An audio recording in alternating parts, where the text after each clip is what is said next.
Alright. We're back with some Ape Escape.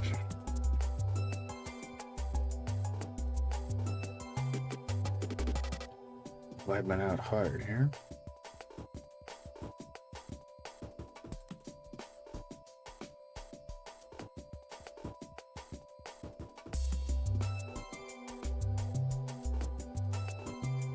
Seems like everywhere and their grandmother's streaming Ape Escape at the moment.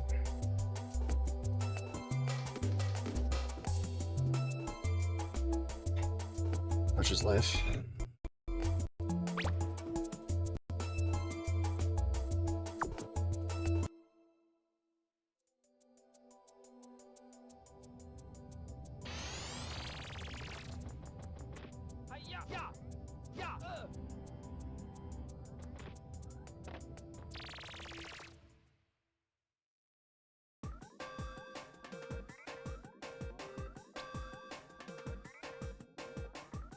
Yes, the Great Sushi Temple. I know this well.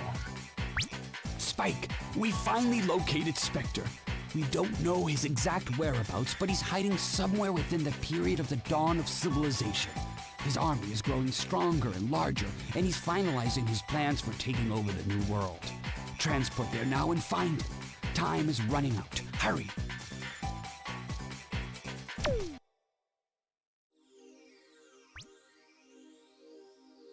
I'll never get over the fact that the cutscenes are tied to like audio you can't turn down. Any audios that you ingest in this game does not account for the cutscenes. So the professor will be screaming in your ear. Let's go! It was like that for when the game was ported on the PS4. Like that with the emulation here, and it was probably like that in the original game.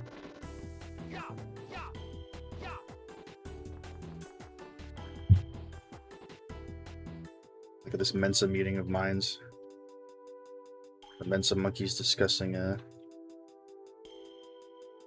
probably astrophysics, I had to guess.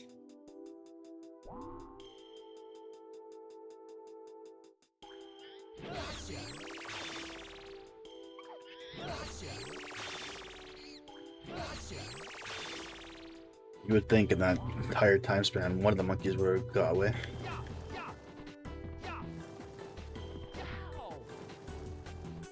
No, calm this bison down with that.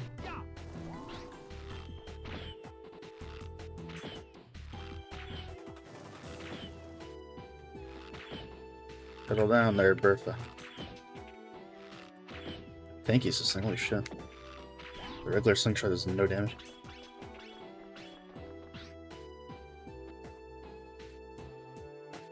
My monkey's just chilling.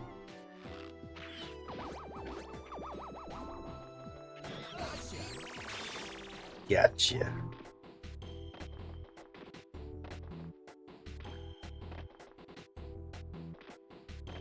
For who the bell tolls. Huh.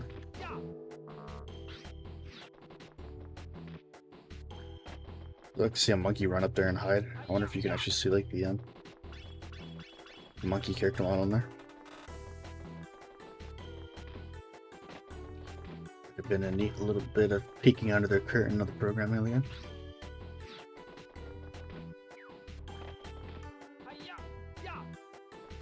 It's a great track.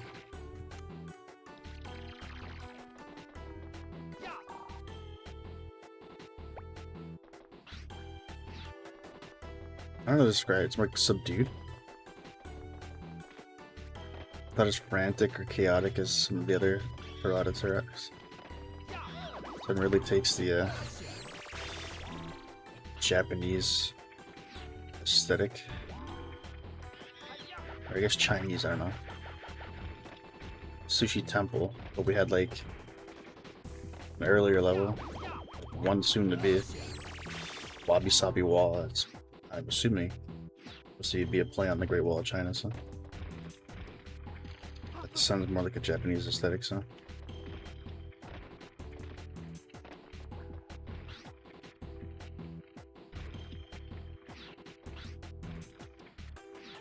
There's a platform all the way over there. So you get a clean shot at this, but you can just activate from down here, so. It's a cool platforming area, but you kind of can just skip it. I don't even think they have like a Spectre clan up there, so. Like doing all that's pretty worthless. I don't know why they didn't just like.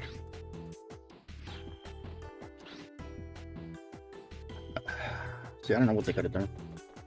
Prevent me from just sniping this from the bottom.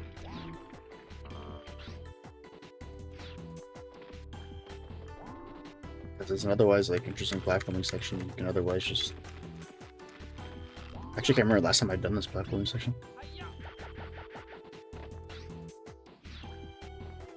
It's pretty. There's a Spectre pack. Never mind. It's pretty elaborate. Because there's a Spectre coin here. They actually ours. I'm supposed to do this.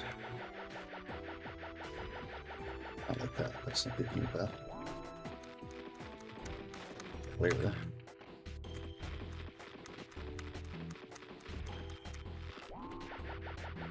Hey, how are you supposed to get up here? The rope swing on like chandeliers. I think maybe you're supposed to get up from that pillar to there, onto here. Yeah, that's probably how you do it. And why go over there? There's nothing there.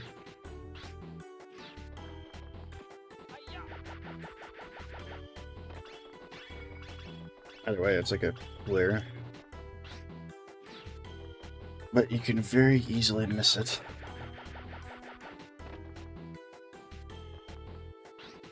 You're just focused on the monkeys and care for the platform.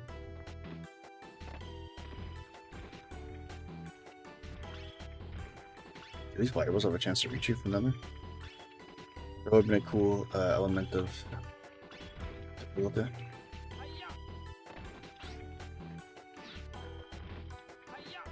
Maybe they didn't want to make it too difficult. Can I actually climb on this? No. It's just for decoration. It looks like you can like rope grab those. Look at this nice little room here he's got. Yes! Absolutely just ruined it for him.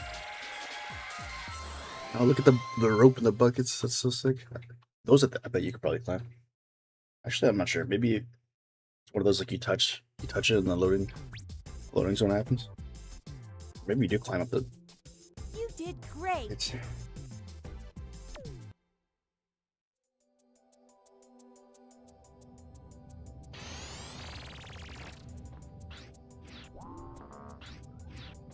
You did great.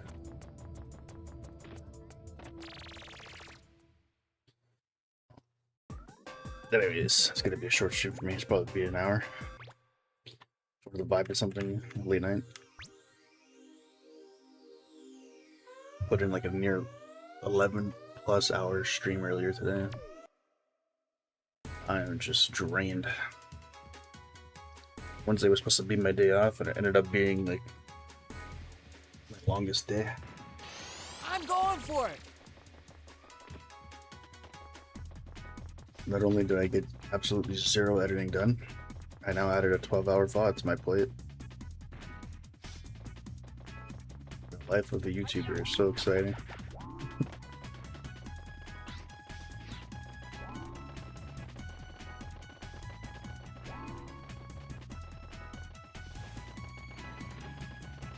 I wish there was a more effective way of me like combing through a long ass VOD and finding the clippable parts.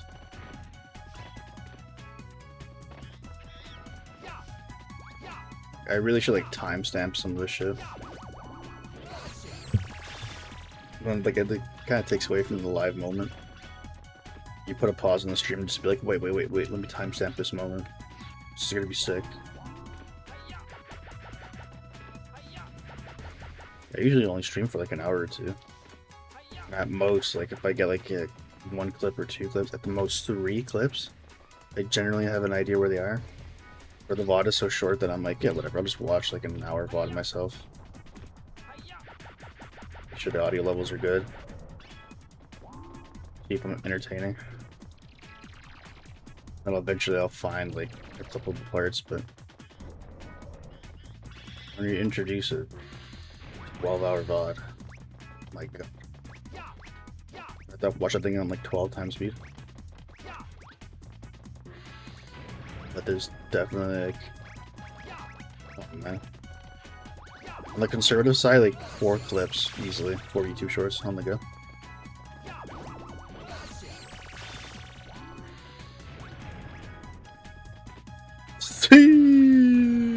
Now I see the streak, 20 stream streak, oh my god. Dude, it felt so bad. I woke up, I saw you were streaming, I went downstairs to grab a bottle of water, I came back upstairs and I saw streamed like 1 minute ago. I was like, shit, I just missed it. I legit fell asleep for like majority of the day, but fortunately, like, I finished the long ass VOD. Not past that, because I still have to make dinner. I made dinner, ate dinner. I was probably up for like another 20 minutes and just completely conked out. Woke up, saw that you were streaming, got the bottle of water, came back up, and the rest was history. I was like, shit. Maybe it's not healthy to stream for 12 hours.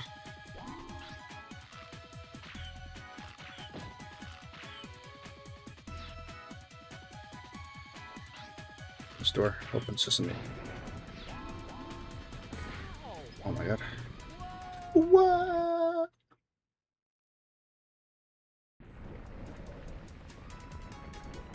That's what Ronaldo said when he got eliminated. He just went, what? And then he went, see you. See you later. Bye-bye. Sorry, you don't play for Argentina. Cannot give you the win.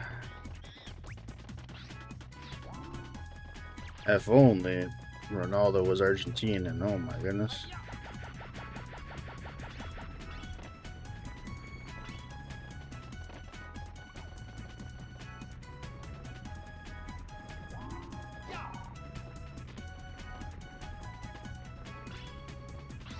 Congratulate me when I hit affiliate. 60 followers don't mean nothing. I guess it means something.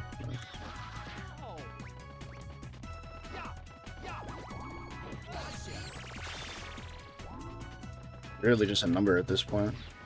I mean, a lot of those followers are dormant or like really old accounts.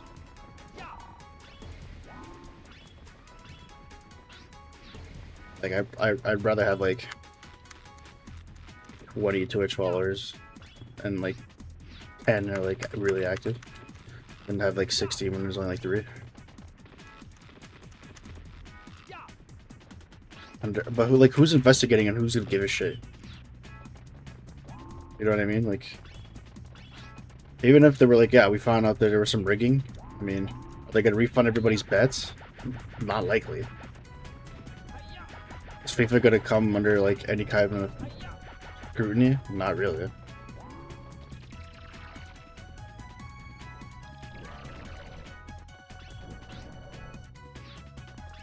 It's just how many. There's a lot of money, but like, think about how many times sports came out, like games that come out rigged. They don't refund people's bets. You just look like an idiot. Like, oh shit, I bet that game. It's my money. They're not going to give you back. Even if they did find like 100% certainty that something fishy happened, your money's gone.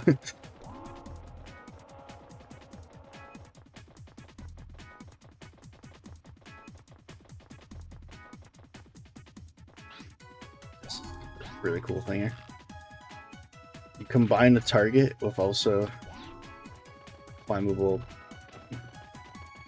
path. Super cool. Soup.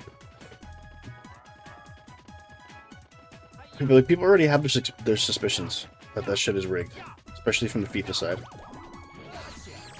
But like,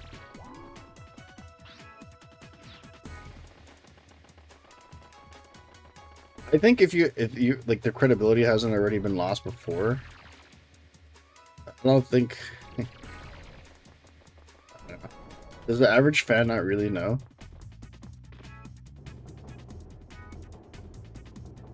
I think if you're like an average sports fan, or you already think that on some level sports are rigged, then you're probably stupid. But there is like a strong contingency of people that refuse to believe that on a mass scale, sports gambling is absolutely rigged. They call you a conspiracy theorist and an idiot and somebody who's just like salty that you lost your bet, but like I don't understand people can still have that position when we've seen actual proof multiple times in big leagues. Coaches, referees, players. And it's only gonna get worse from here. The sports gambling's absolutely taken off in the last decade or so. The floodgates are open. So. From an empire, Mongol blue. Argentina has the easiest bye to the finals I've ever seen in all my life watching the World Cup. Quite honestly.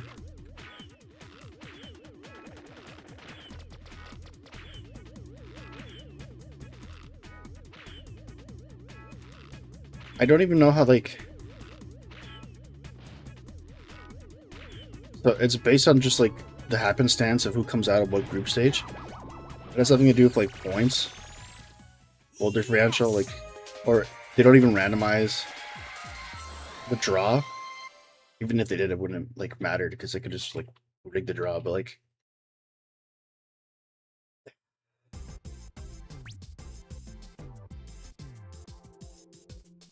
You did great.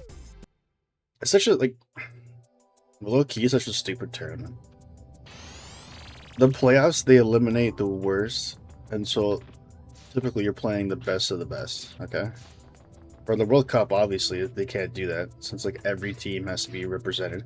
You would think the group stages, right, would knock out like the lesser teams. But in this tournament, they're like, nah. Now 3 advance. Like, what? Honestly, what the fuck is the point of group stages? 3 out of the 4 advance. Who the fuck gives a shit? That's why the group stages were so goddamn boring and stupid. Every shitty team was playing park at the bus football, hoping for a draw. Because whatever shitty team lost, they were pretty much guaranteed to fucking get eliminated. So, like, who gives a shit? I'm sorry, group stages are not fucking... There's no stakes to them. If 3 out of 4, like, advance. The stupidest thing. Doing everything to make Messi the biggest football player ever. I put more respect on Maradona. Maradona! And then fucking Messi.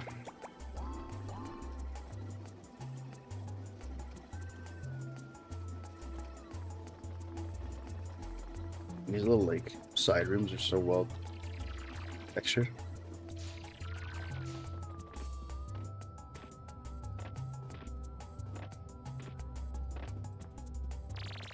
Over the years, I just, like, at this point, dude, I could give a fuck about the World Cup. I just don't care anymore. It's just not a great rip, like, if that tournament was designed to find the best nation for soccer, it's wrong. It's not designed for that. It's designed to fucking milk money. Let's go! It's designed to sell people fucking flags that they can hang on the side of their cars. That's all it is. Especially this tournament more so than ever. With 3 teams going past group stages. So they got more games, they have more countries represented, more eyes. All it is designed for everybody around the world to feel some kind of like loyalty or fealty to a soccer team of their nation.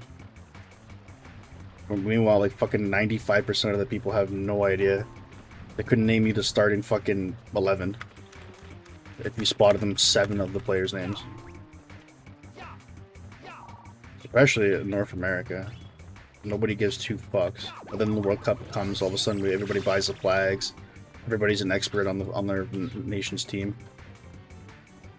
And as soon as the World Cup ends, it goes right back to fucking football, baseball, hockey.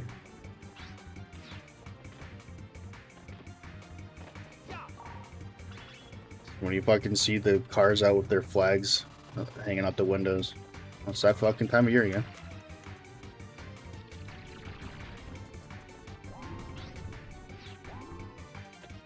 This is probably one of the best, if not the best, track in this game.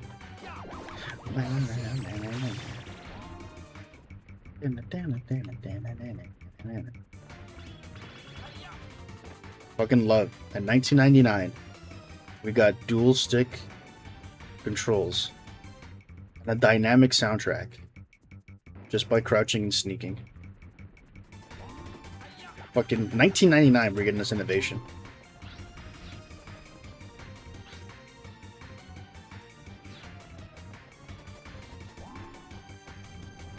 When game developers actually gave a fuck.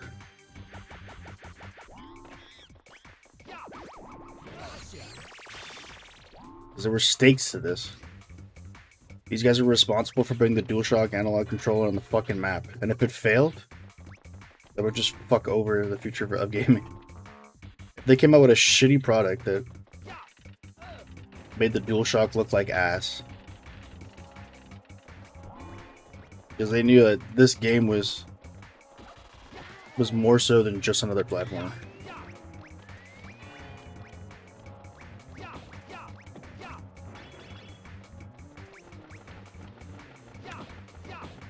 It could be one of the few enemies that can hit you but actually not do damage to you.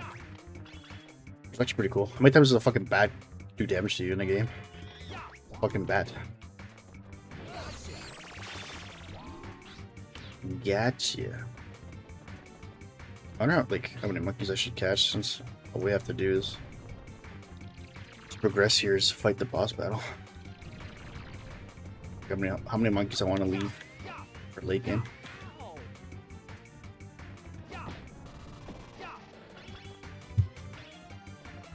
I fucking love how it's the textures look on emulator. It really puts in perspective how many games on the PlayStation 1 actually had high-res textures. They just look like ass in the CRT.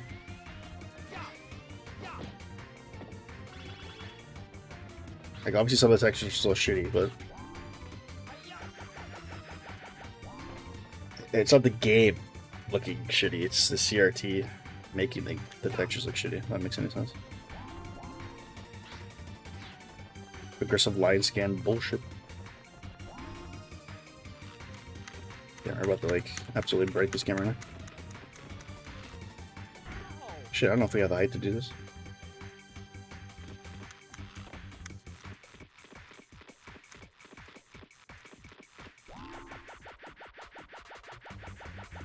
Yeah, I don't think we have the height for this. We could try, but I'd rather not waste time here. That'd be a really good skip. Okay, you know what? I actually am. Let me just get this enemy out of there.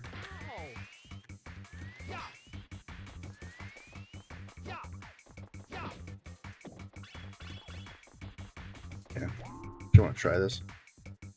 This would be a pretty big skip. I like a running start. Oh my god. Whoa! Promise of continuing that momentum.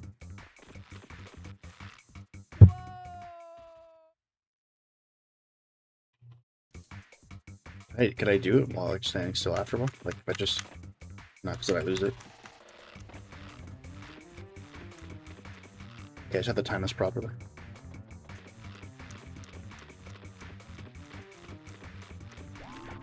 Be good enough.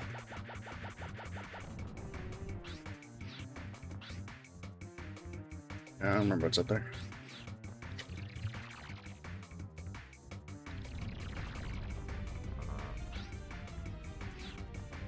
Yeah, the boss battle is gonna be down here. Just cheese all this.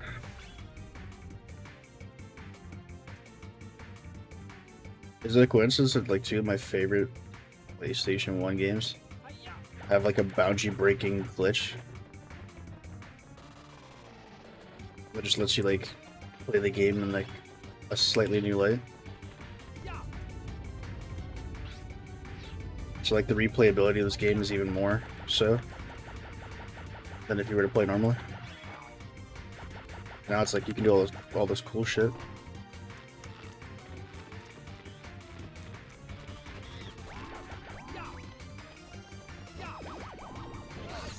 Why is he standing still? He has a gun. You not gonna try to shoot me? Hell yeah, mini boss battle time, let's go. Big swing.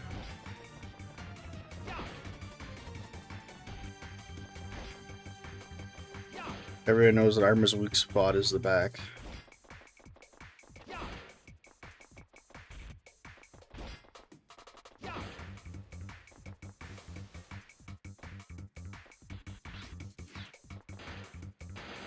Possessed suit armor. Did I just defeat fucking Alphonse Elric here?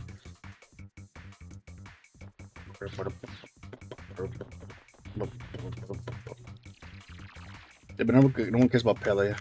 You know how old that shit is?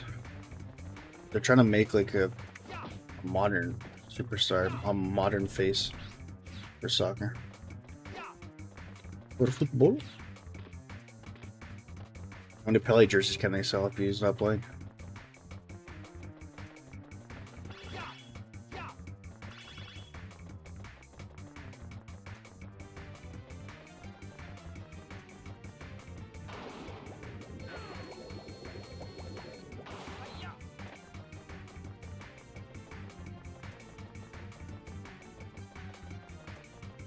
Yeah, I completely lost now.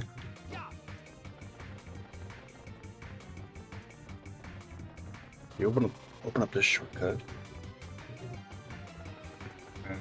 Go underwater here, pretty sure.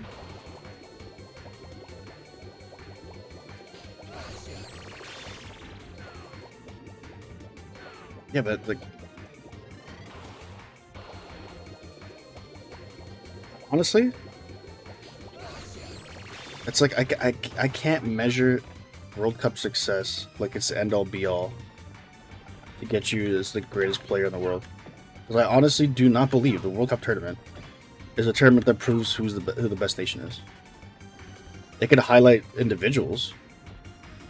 What was Pele's stats? Obviously, he died 4 years ago. He won a cup in the 58. This is being alive still right now, pretty slim. I would have been surprised if we still alive. I think about how many players won 2 World Cups. So because they weren't lucky enough to win 3, are they not considered to be the best of all time?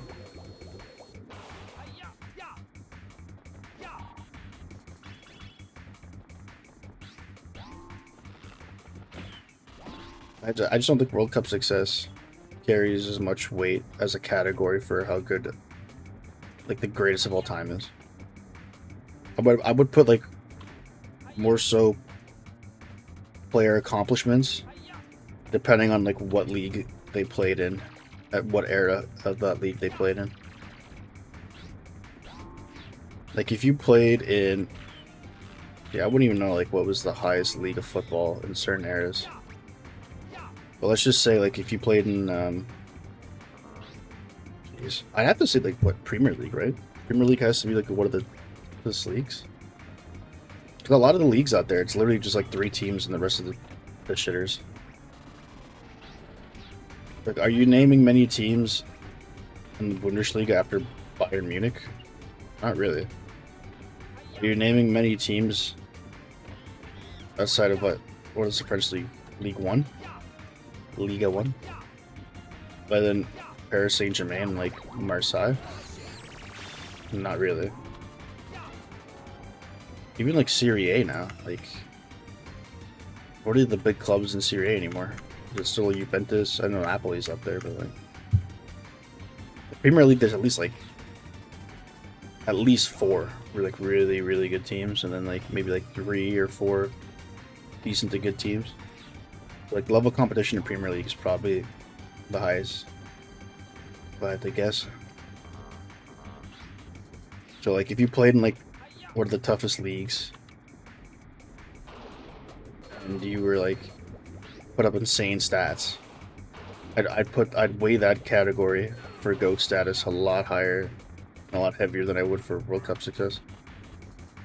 But like, if you performed well on the World Cup stage, it's a different story. Like World Cup stats, actual goals, assists, how well you played during the World Cup, and against certain like what teams, I'd rate that higher than if you were just lucky enough to win a World Cup. Like,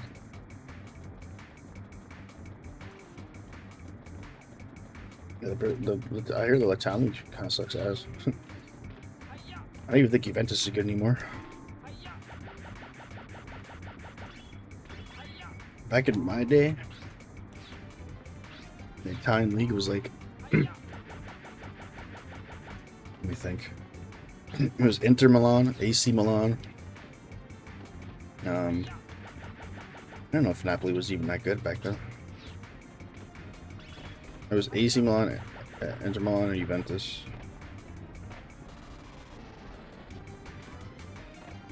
Yeah, now Lazio and like Roma are like really good, and some like the bigger name teams when I was growing up suck ass now.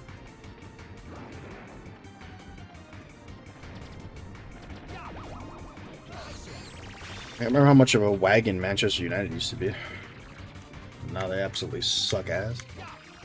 Even Chelsea, dude. Chelsea fell off. Chelsea was like insane back then.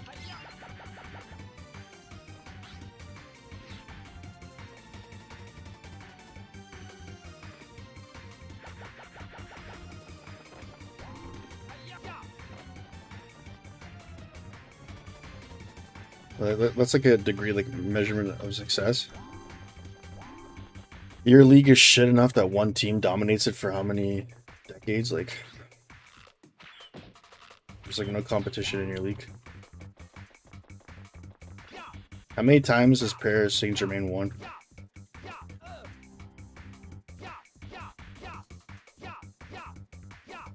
I had this little rat. This is so.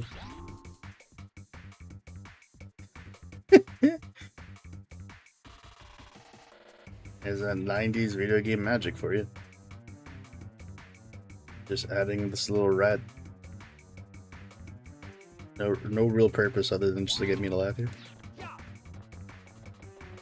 Thank you, devs. Appreciate it.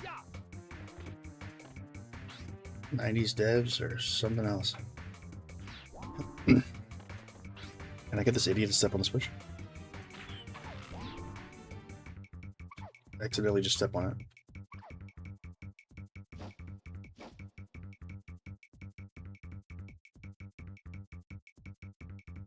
It went missing. Somebody stole your Brazilian jersey.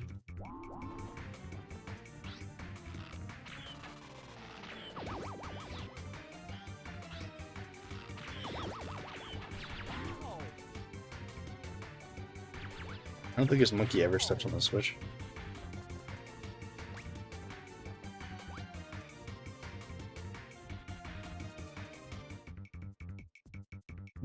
Right back to taking a nap.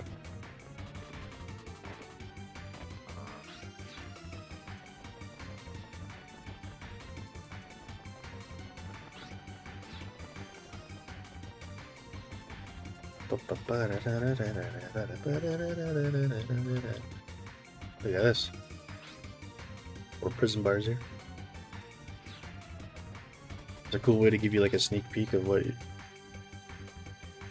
heading towards here.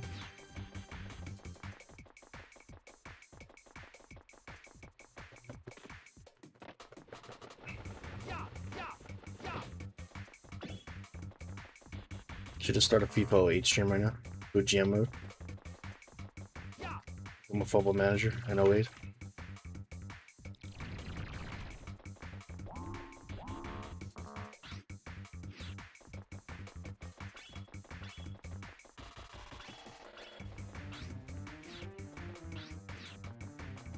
So last one, holy shit. I'm supposed to go from here. I think it just leads me to the roof.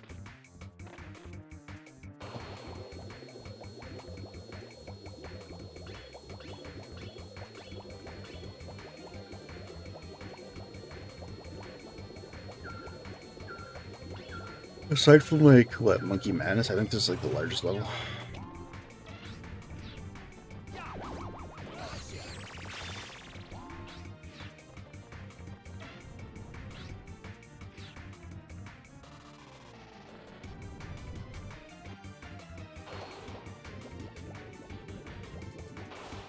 How do they take this same like underwater path and then end up in two different areas?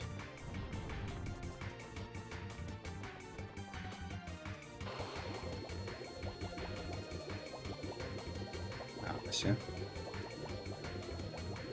That's why it was not the same underwater path. I've been on autopilot for like the entirety of the stream.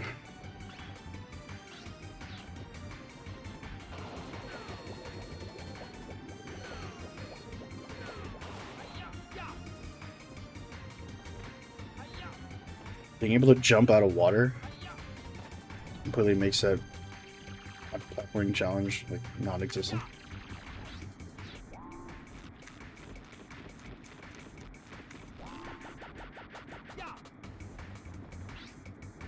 So we activated this.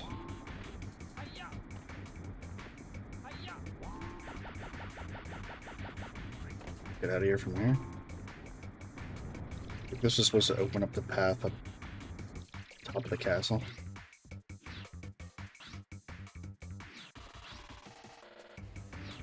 I actually think now they want you to leave.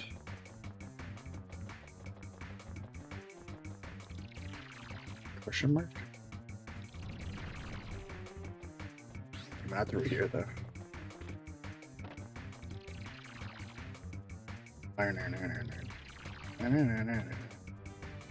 Wait, it says you predicted blue. What the fuck? I gotta pay the man if it's 50 Wumpa. I stopped doing these channel predictions because like nobody was voting. I was like, why the fuck am I wasting my time here? There's like some heavy lurkers today. I don't know where the fuck those viewers came from, but I don't know why they stayed for so long.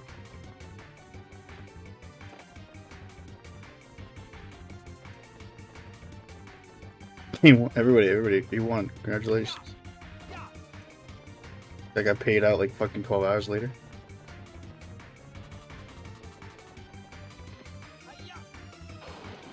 You had to put a hold on your wager winnings. So we had to verify it. If there's no corruption.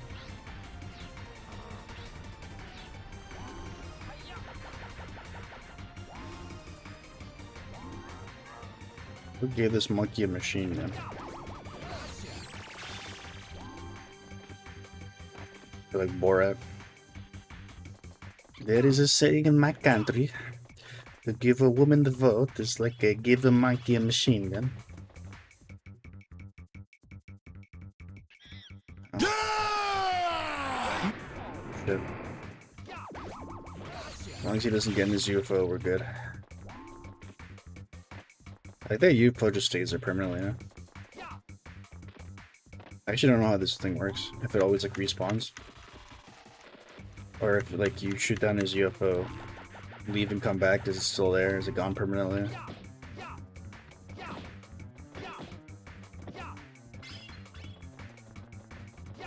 Or as soon as you destroy it, does it never come back? Even if you don't catch him? And reload the map like. All my Wumpas for penalty for Argentina. If you bet Messi to score a goal every fucking game, if you just took your winnings and just kept betting and betting and betting all of it, just forward it all every time on Messi to score a goal, you could probably buy Argentina.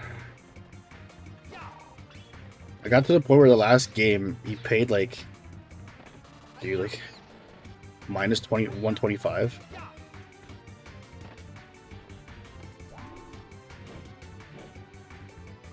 I wish I could. Jesus. You weren't even getting anywhere close to like really plus money. I'm gonna score a goal. Like, that's crazy. The juice you're taking.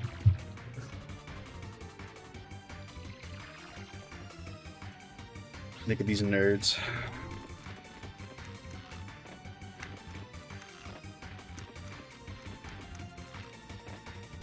Tell me if this makes fucking sense, dude. How did this ship get in here?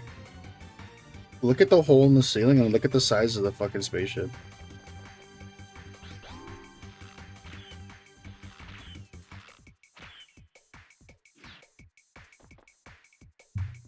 Time for this nerdy cutscene.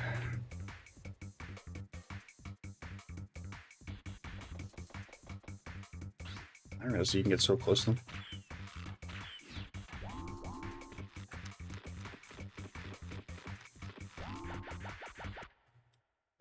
So bad I can just like Well, look who's Boy here. through. So you finally found us.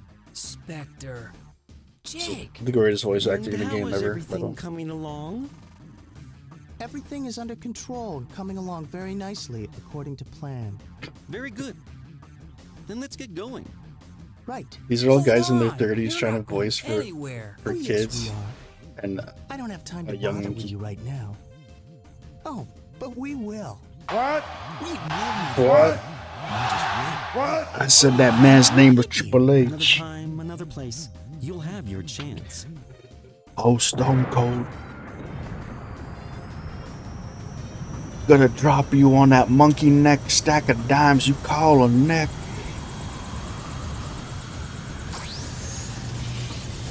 They had to animate this thing like warping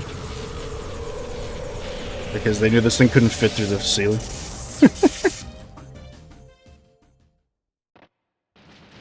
Triple what? Got like the same teleportation animation I do when I come into a level. How'd this guy come from?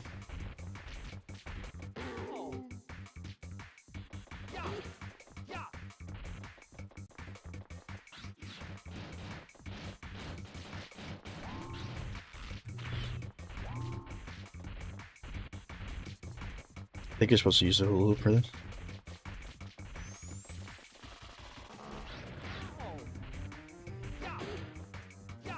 Yeah, like he gets supercharged. So now you can't like you gotta chase you. You can't touch him or else you're gonna get shocked. And then he uses that weapon shock to like wing down and hit like an AoE that you have to jump. Yeah.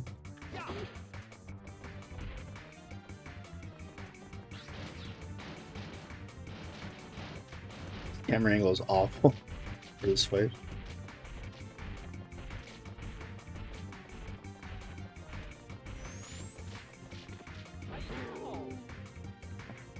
Jumping into a strike.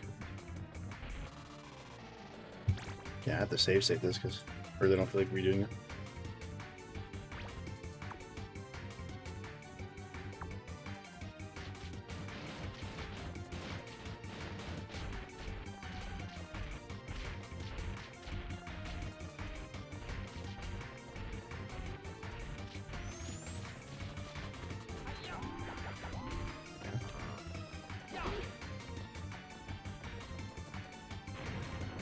You could almost cheese it just by getting hit every time.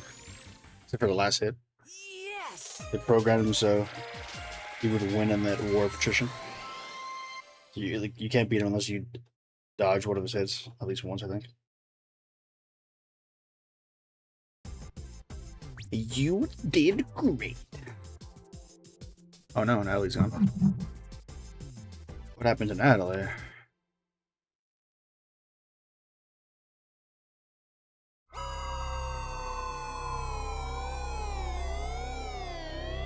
Prepare for the greatest voice acted line you've ever heard in your life.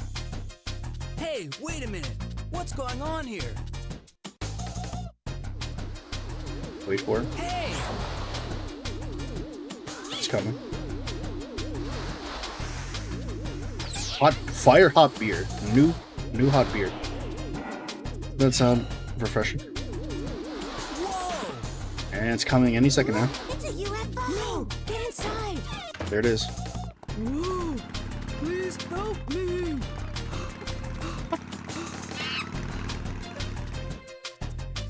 Oh man.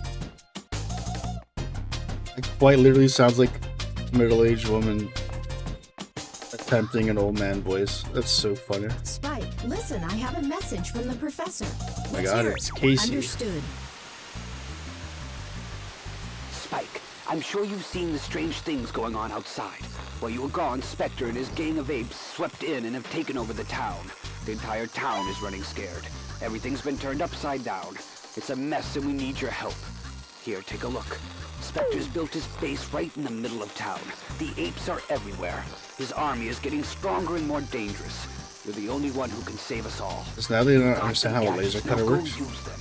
Time is running out. We're counting on you. Ah, hey, wait a minute, what are you doing? Hold Let on, go of stop.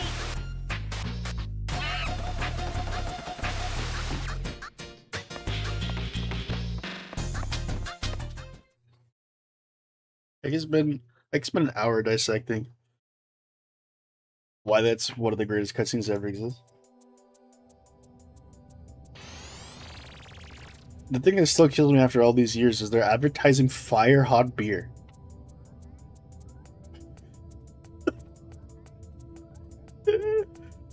Fire hot beer. Oh my god.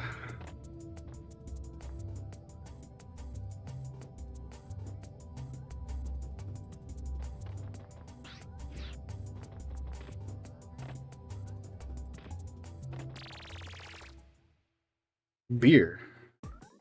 Not bear, beer. The drink. Fire hot beer. I've just finished evaluating the new gadget for the professor, and we've sent it over to you. You'll find it in the training room.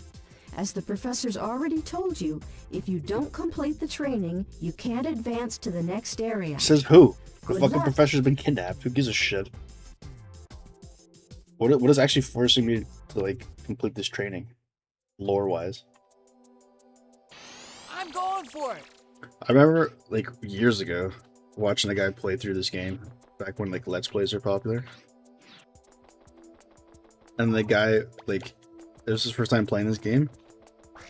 That cutscene happened, and he was caught off guard. I still remember the exact way he said it. He waited for like the cutscene to play out.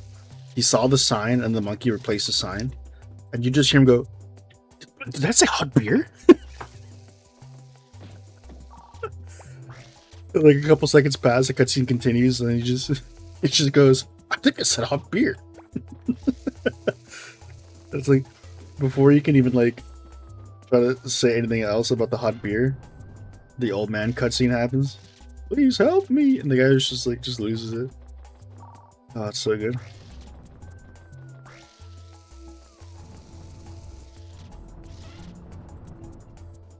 Actually, okay. I'm actually interested in that. I'm wondering if I can still remember the streamer's name. Because one name popped out in my head that absolutely like triggered a nostalgic synapses. Synapse. Do you remember a guy named Nintendo Capri Sun? Oh my god, he still plays. Oh my god. I feel so bad. This guy has almost 400,000 subscribers. He was really popular years ago. His bio says, "I'm about to be 50 years old and still playing video game after all these years. I regret nothing." Does anybody still read these? But I just saw like, I guess he streams now. Maybe these are like Let's Play episodes of Pokemon Pokapia. The poor bastard's not even breaking 1K views on these. Holy fuck.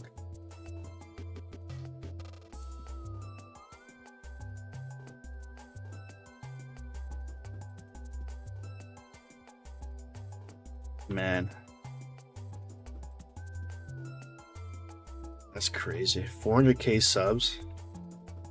I must be so... Like, everyone obviously is focused on the journey of, like, making it big on YouTube, or at least to make a living off of it. But no one ever talks about the fucking downfall, man. When you are somebody for a little bit, and then just fucking just watching your channel your audience just age out, and like the new generation just finding something else because you no longer fit their you no longer fit what they want in terms of like a media persona, and then just like your channel just fucking dies. That has to be so sad, man. How could you go around and be like, oh dude, I have 400k subs, I was a popular YouTuber. Like, holy shit, 400k subs? You can't even crack 1k views on your fucking videos anymore. Like, holy shit. That makes you so sad. I kind of wish I didn't click on this channel. I think he still gets like decent views on like some other videos, but he's no longer a guy who like uploads Let's Plays and just gets fucking 10k views plus anymore. It sucks. I'm just looking at his YouTube channel right now. It's like, guys, over almost 7,000 videos uploaded. Holy shit. Yeah. Also, this Pokepia game looks like fucking hot garbage. I've completely checked out on Pokemon for the longest time. I had no idea this game existed. This looks like a really shitty fucking knockoff version of Animal Crossing. And then Pokemon. This game looks like fucking hot garbage. Yeah, let me see his oh my god, bro. His most popular video was a Plants vs. Zombies part 18. I think this is like the final episode. Like the boss battle in the game. 14 years ago. Bro, this guy had 17 million views. Imagine the like excitement he must have had watching this video blow up to like 10 million plus views. Now contrast that to him looking at his most recent video 7 hours ago, 456 views. Oh my god.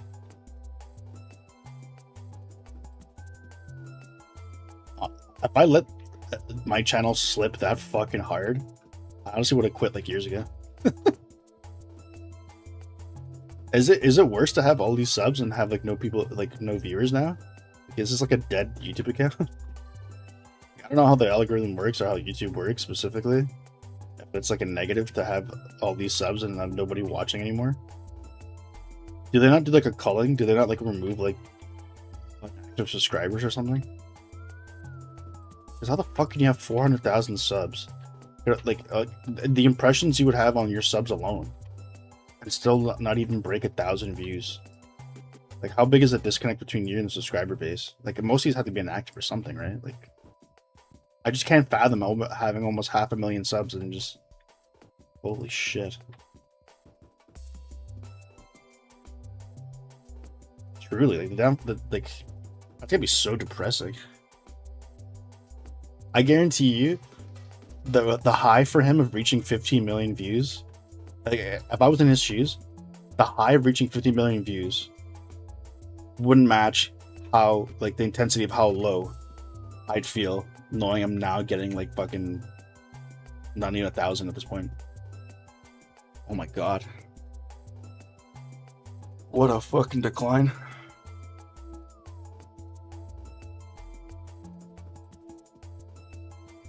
Just fell off a cliff. I guess, like, I don't know. You don't really see it because, like, in other media, like, if a show, like, eventually shit just ends, right? Like, you can't keep having a show go on forever. But even then, even if you stretch out a television show, something has gone terribly trying to make wrong. a point here, Casey. The professor and Natalie are nowhere to be found. The laboratory has been ransacked, and much of the equipment has been destroyed. Oh no. The apes were here, and I believe they've taken the professor and Natalie away with them. Yes, they They're are. now being transported to Spectre's base area. His base exact area? location is unknown. Ah, I see. All I can tell you at this time is that his base is an old factory building located in the middle of town somewhere. Spectre's taken it over and is now using it to manufacture weapons. But first, before you head over to the base, find the energy storehouse. The energy storehouse is the heart of Spectre's factory. Energy By storehouse? destroying this, he'll shut down all the power to his base. Isn't that just The called like energy a storehouse is power hidden plant? somewhere within The a fuck is an nearby energy park. storehouse? Please hurry! The professor and Natalie may be in great danger. One more thing. The base has a heavy and very powerful security system that will Oh not my be god. affected I by need the more, power one more shutdown. thing. So we'll be here for So 20 be minutes. careful. Also, her lips are moving now. When they weren't before in one of her cutscenes. And that actually would have made sense because she's a hologram. So they don't really have to animate her lips moving. But they did it for this cutscene. So like, well, like why? Okay.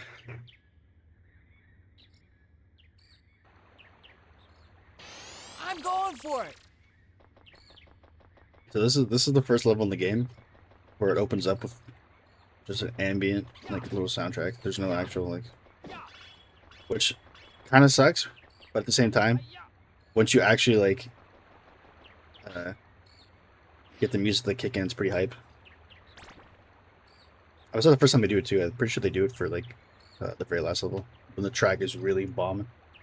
Like when you see the castle lift up from the ground and float into space, and that welcome track, they call it welcome on YouTube, but it's called I think it's called Monkey Madness or something in the official release for the soundtrack for the album. When that soundtrack hits, childhood me right now, goosebumps. Yeah, what was I saying before the cutscene interrupted me? Like, illustrate the difference between like actual like television like media and like YouTube like internet media. Usually just television shows like shit just ends.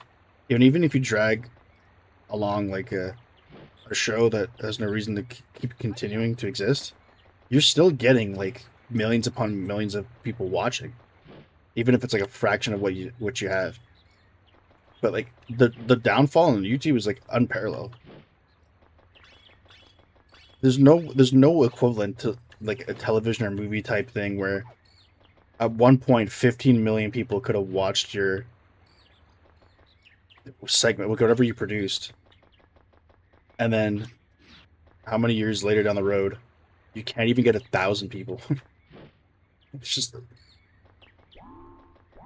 only online can give you like that level of like quick success and also that level of quick just amazing downfall. You're supposed to use a race car to get him out there, but I can't be arsed. Yeah, but the thing is, like, inherently a television audience is built in, so even if the show sucks, there's still gonna be people watching it. For YouTube, you have to go out of your way to watch that video. Even though television is dead, it's not as it's still more alive than that guy's YouTube channel at this point.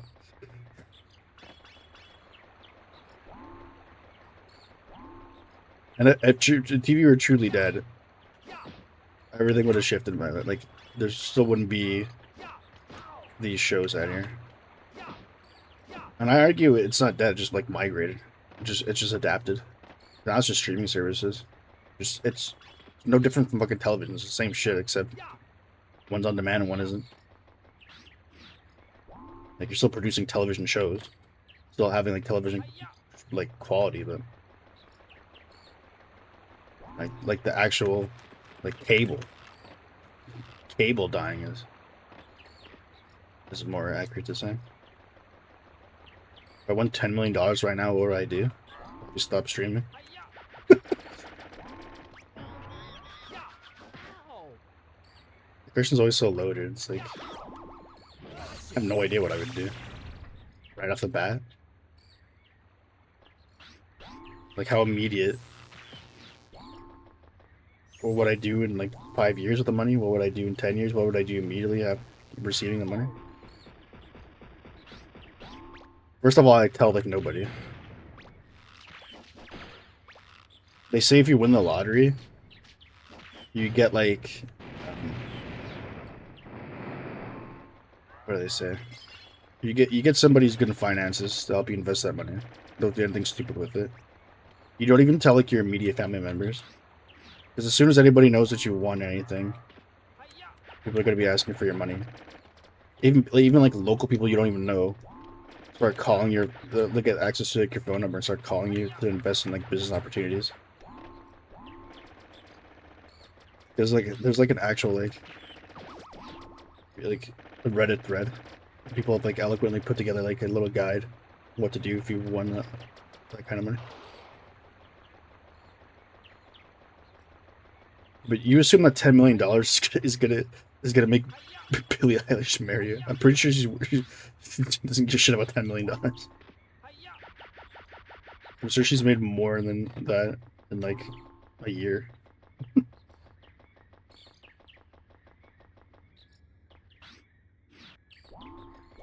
I love Billie Eilish.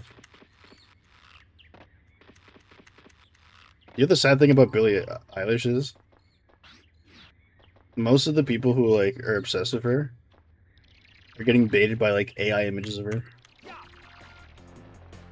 Like there's like so many photos of like supposed like gym selfie she took. It's just AI. Like I couldn't say nothing about her body, but like come on now. Her face, she's very, very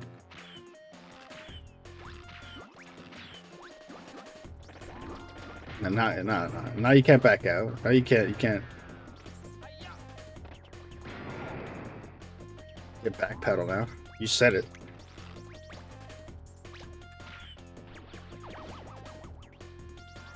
I have like no HP now.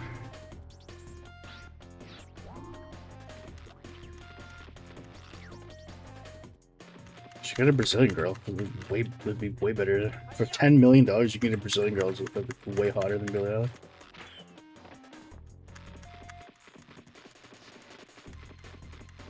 Fuck, there was a time you could go to fucking Rio de Janeiro, put $100 US and get a girl who's hotter than Billie Eilish. She's not, bro. Let's look at ourselves. She's stacked, but she's not like. Her face is not pretty. Let's not kid ourselves here.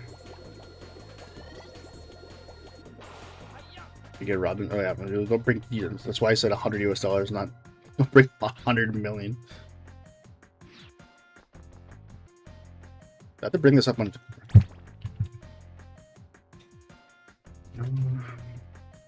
Pick up. Her face is really weird looking. I'm sure you can find like decent photos of her with makeup on.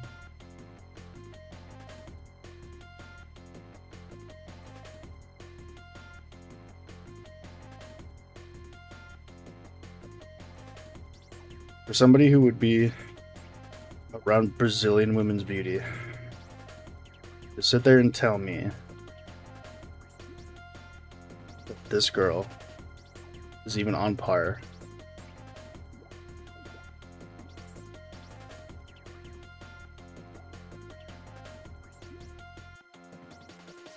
Okay, that mic doesn't work. How do I send this? Or yeah, how do I delete this, huh? Delete. Johnny Fuego deleted Johnny Fuego's message. How do I send this?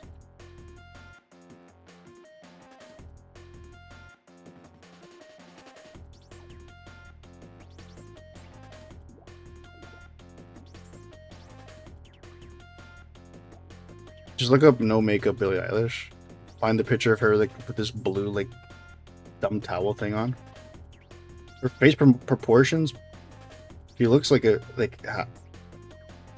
cross between like a man and an alien.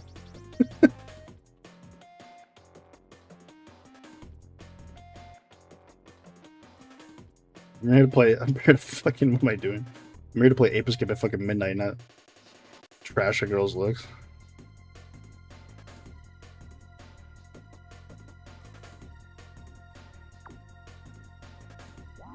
You're comparing the photo of her. Like I'm seeing her what she looks like without makeup. You're seeing her in AI gym selfie photos. I'm not getting baited here.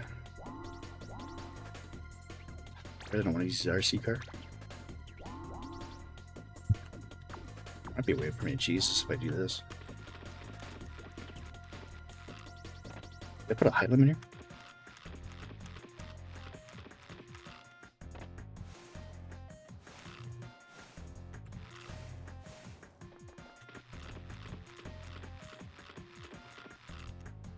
What the fuck?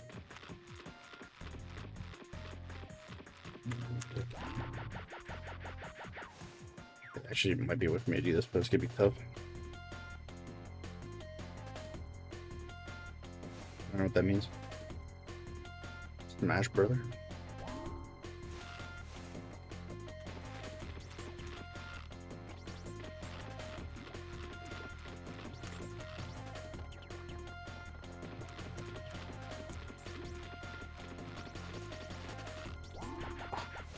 Hey, I was quicker on that.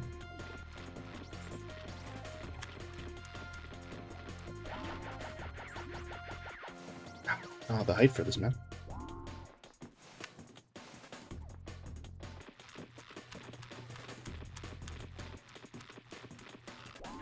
Height cap. I think it's gonna prevent me from getting up here like this.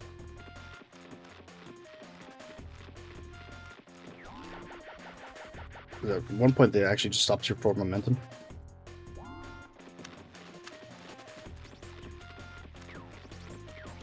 It's probably like the highest I can get. It's just out of reach.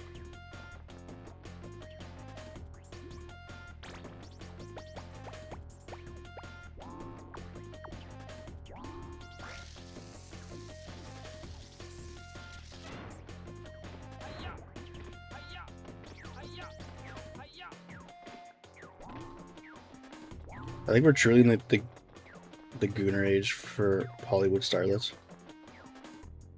There's a lot of girls that are getting like goat-like status for hotness, where their face like really is not on to par with their body. There's one name in particular that would be blasphemy to say. But if you objectively look at her face, it looks like she looks like a sloth. She's got those kind of eyes, you know.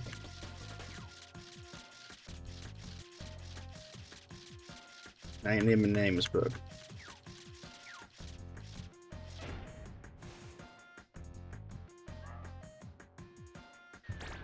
in my net now.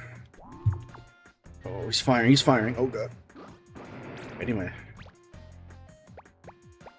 stun club. Oh.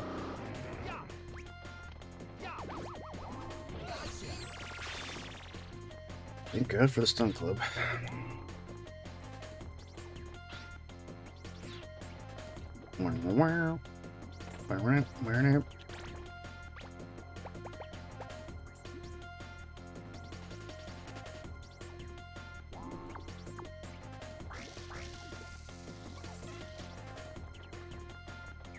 Man, why weren't weapon scroll wheels a thing in the 90s?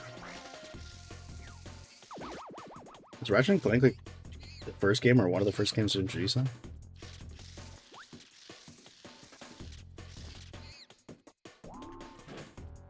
Weapon takes you out of the action more than having to pause the game and change your weapons or your gadgets.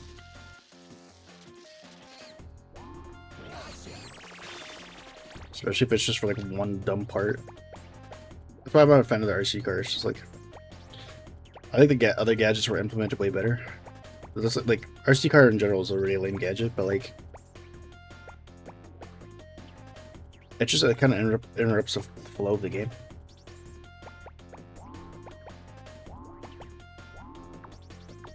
It's one of those gadgets you never use until you get to an area that you use it for 2 seconds and then never have to use it again. Like, this gadget will always be useful. You have this equipped at like all times. Slingshot can always be useful. The RC car is just like a gadget that's like hard locked into doing one particular thing. When at the very least the other gadgets you can use for multiple situations.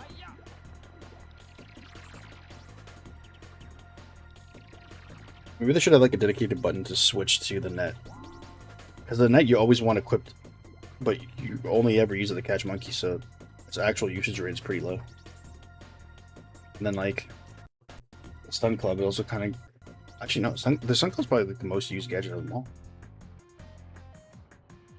Like obviously it helps you catch monkeys and you use it in combination with the monkey, but with the net. But you use it to swing at enemies. Like it's got to be the most used gadget of them all. So right away it's like you're gonna want the stun club and the monkey net attached. So now you just the whole game you're fighting over what two gadgets do you want. And like you want the glider for like platforming and like saving you from like falling. So then like what's the last gadget? Slingshot by virtue of the glitch that you're able to do with it. Loop to go fast, maybe, I guess. Monkey radar if you're really lost, but again, monkey radar, that first from the same thing the RC card does. It's like it's a gadget that's put away and then equipped for like a second just to figure out like what to do or where the monkey is, and you swap right back to another gadget. Like if there was a way to hotkey or like swap like a button to a specific gadget, there should have been one for the monkey radar and one for the net.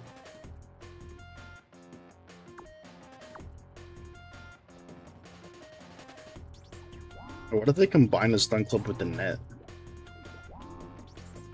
Like you're over there swinging the club and whatnot, and then like with the stun club just like morphed into like a net. I don't know.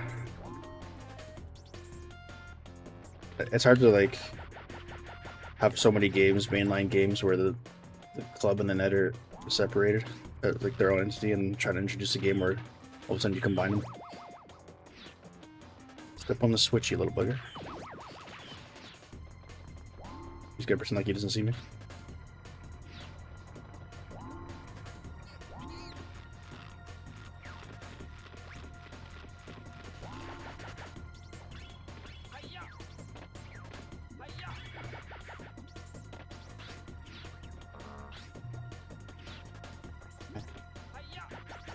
So think about that guy's YouTube channel, it's so depressing.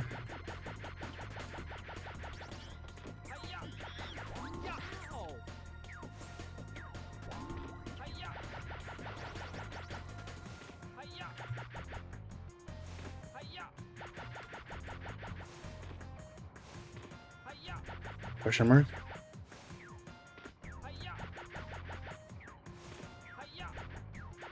Yes, hello? Question mark?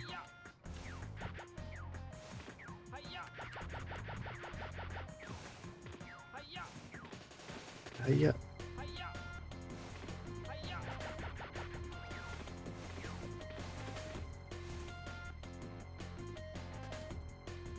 I said I'm still thinking about that guy's YouTube channel and how depressing it was. It's like the downfall. I don't know. Maybe it's because it's like fresher in my mind and it's more palpable to understand like how difficult it is to achieve that level of success on YouTube. I just can't fathom like for how many years like of working towards that and how many years of being successful, just to see it all amount to that towards the end. Just... yeah, I mean like Ray William Johnson, like there's like a ton of like those guys from like early 2000s, early 2010s that were super popular, and then you know they're, or whatever you want to call it, 60 seconds of fame ran out. But even still, like, they made their money, they have like a name brand. If you're smart enough, you could somewhat pivot and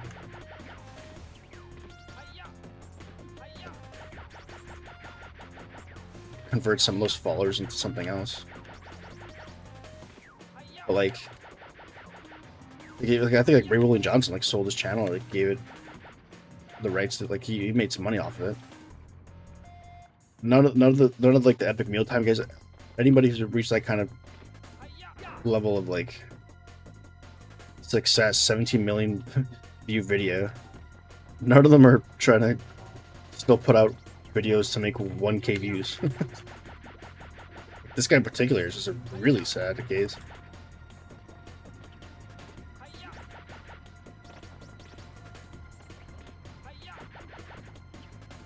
I just like... Is there nothing you can do? Like, obviously there's gonna be peaks and valleys to your channel. Like, no one expects, like, your channel to... Eventually you will hit the downfall. You will hit the downturn. You will peak. Like, my god. To not be able to prepare or do anything to prevent your channel from no! dropping to 1K views. Insane, man. Like, what were you doing? You not adapt? It's gotta be studied. I gotta see this. I have to understand how this guy... Like, you'd almost have to go out of your way. You'd have to do something really wrong. And he's clearly, like, playing, like modern titles, or, like, new titles that people would probably want to see. Like, obviously, it's a Pokemon game. How the fuck are you, like... Blows my mind.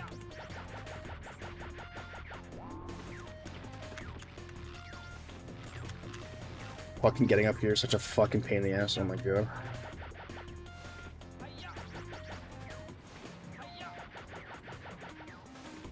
I finally do it and I just get fucking killed.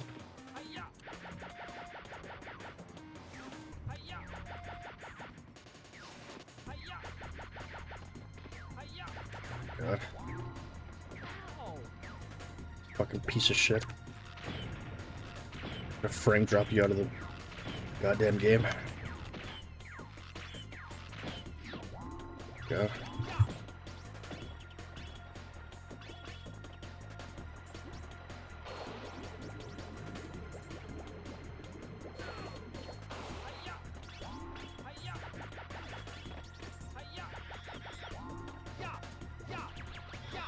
Two monkeys for the price of one? The last two I need? How convenient. You did great. Yes! Did we do a deeper dive on this guy's channel? I want to see... Okay. So I can't, like, accurately... Because, like, people can go back and, like, inflate these views. Or, like, he could delete some of, like, his older episodes. But just looking at, like, his oldest video from 18 years ago. In chronological order, we're getting, like, 114k views, 48k views, 31k views, 36k, 12k, 3.8k, 4.3k, 2.2. And, like, the 4.3s and the 2.2s are literally, like, quite literally footage he like, took from, like... He recorded the TV. He didn't even get, like, actual capture card footage, so... The fact that he's streaming now a modern Pokemon title with probably the highest HD capture he could get versus a fucking 18-year-old video where he's quite literally recording off of a CRT. The fact that those videos have twice as many views as he has now is just mind-blowing. They're like 88k views, 37k views, 32k views. Like, they probably just start off like this. But he had like some monochrome of success here. I'm just watching it, like, obviously I can't do this for fucking... He's got almost 7,000 videos, bro. Oh my god. Now if I scroll to, like, latest, now I'm seeing 484, 998, 1.2k, 1.8k. He's getting less than, like, 2k views on his fucking Pokemon Let's Play. 1.1k. He's a 165 episode series of Stardew Valley. And his last episode had 761 views. At one point, you just stopped. Holy shit. You still make money fucking uploading 1.3k view videos anymore? He's getting like residual checks from YouTube for like 20 cents.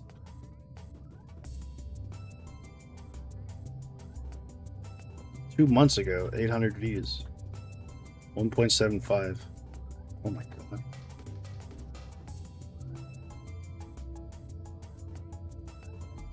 My heart goes out.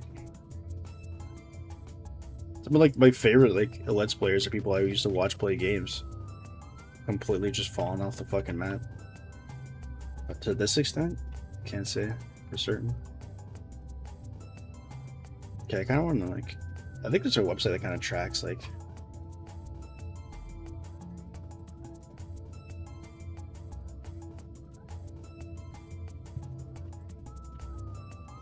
It tracks like the trajectory of a YouTube channel.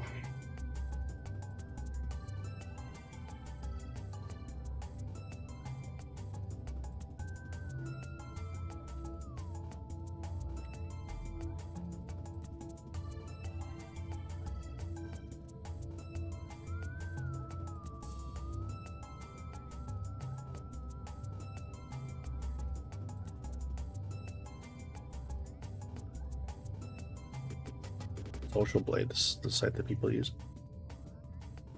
Problem is, I don't know if it's just more recent or if it's actually like I don't know. Like the downfall of this guy's YouTube channel is intriguing to me, as sad as it is.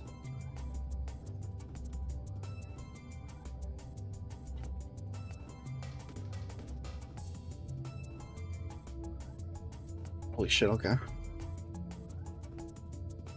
So it actually like breaks down the amount of views. Oh my god, it even gives you the estimated earnings. That's brutal.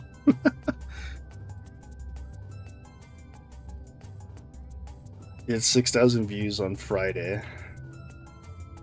I don't know, where the most recent one would be Thursday. It's gonna be emotional! It's gotta be emotional. They estimated he made anywhere from $2 to $25 yesterday with 6,000 views. Daily average, weekly average. Okay, how do I see like per year?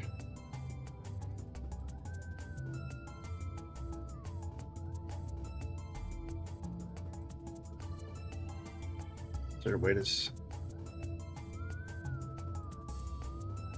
zoom, reset, view chart?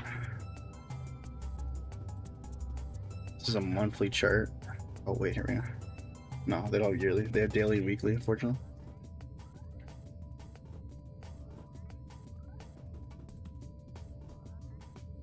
Live subscriber count. They don't have like a dedicated like backlog. I can't really see.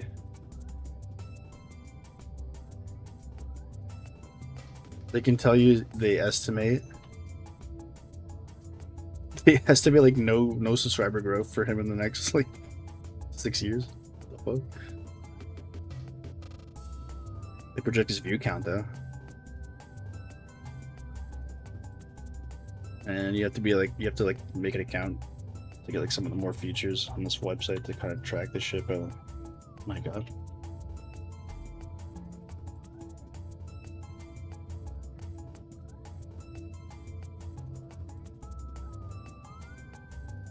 Last 3, yeah, platinum. What the fuck? This website charges you a platinum subscription for almost $1,500, billed annually. $120 a month. Who the fuck wants to see YouTube analytics statistics that fucking bad? You're paying $120 a month. Holy shit. The cheapest one is $60 a year. What are we doing? Yeah, I was just hoping I was able to go back and like see literally from like this first year on YouTube to now, like how his views went and how like I wanted to know at what point they started to dip, the lowest they've ever dipped, and how quickly the dip was. I was interested in seeing that. For a guy who had an 18 million viewed video, right now is, according to this, his monthly estimated earnings is anywhere from $60 to $951, and his yearly estimated earnings is $700 to $11,000. Is that even worth like committing all that time to still do YouTube for $11K a year?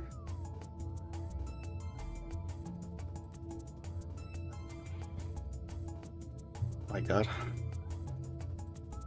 It's just another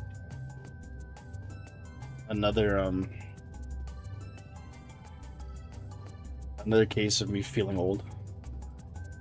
seeing the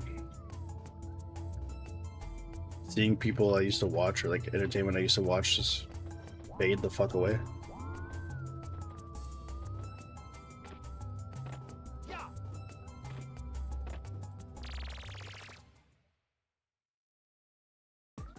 Yeah, I don't know. I guess like in the grand scheme of things, I'm reaching nobody, but I guess for the size of my YouTube channel, it could be a lot worse. We'll say that. So I'm satisfied with the YouTube short exposure, but I would just like the long form content to pick up a bit. Let's go! Actually, I want to see like how many impressions my misery video got.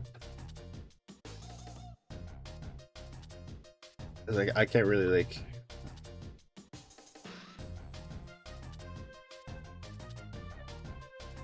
Am I gonna blame YouTube if they pump out impressions and nobody's watching?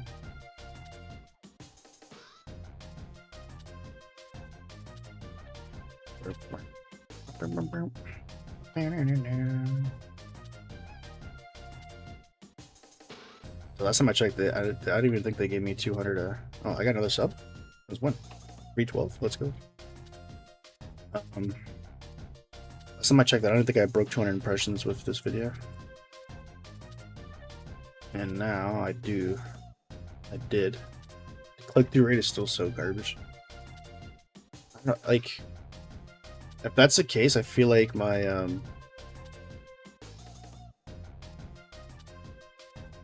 there's two ways to look at it. It's either I'm not getting, like, YouTube isn't pushing my content. There's three things. YouTube isn't pushing my content enough. They're not pushing it to the right people, or my click-through rate is garbage and nobody is really wants to see. Like, no one likes the thumbnail and or title of the video. I can already tell you, like, a lot of the stuff like the long form content I'm uploading is pretty niche. So I don't really blame them for like not being able to find a lot of people to show it to. But with my YouTube shorts, I was hoping that when it does find people that want to see it, that people are like respond to it very positively. That's not happening with the long form content. It's like it's showing it to people I would think that they would want to see it, and then those people just don't give a fuck.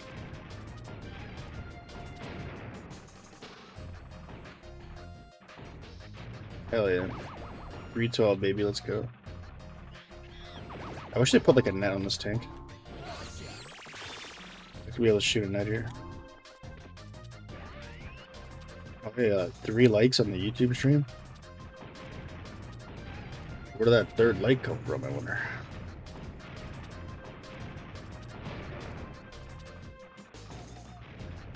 Actually, I'll be able to see it at the end of the stream. It's somewhat likely that someone subbed just from watching the stream. That's what's crazy is like long form content is generated like no views, no subscribers, but like a YouTube stream, somebody just coming in and watching a stream for like a second, dropping a sub and just leaving. This is more successful than my long form content. Like I can't imagine what it's like to grow a YouTube channel without the YouTube shorts. Because if it was this difficult to do this with like long form content, my god.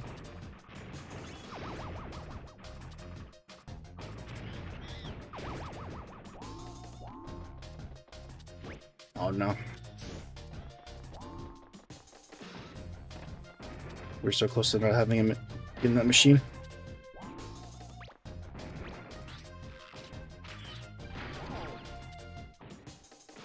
I like Project Zomboid. It's just I hate the controls so much, man. I play it out, and then as soon as like it gets to the combat system, I end up dying because I hate the controls. I just get so upset. And that's what they say, like, oh man, it's like it's got a great community, like you can build your channel off of that. There's actually a shit ton of people streaming it, I'm pretty sure. I did look at it, I was like, oh, maybe I'll stream Project Zomboid. And then I will not get used to it. The controls are horrible. isometric fucking controls, and then like having to like press spacebar to push back a zombie, and then aim with the mouse, and then press another key to fucking stomp them out. No, those controls suck ass. I don't care what anyone says. I will never get used to that. It's just really, really bad.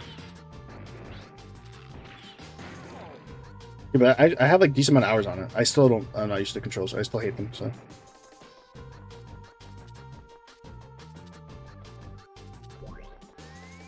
It's not even like, oh, I play this game for 10 hours. It's literally like, I don't even know. I don't even want to check my Steam hours.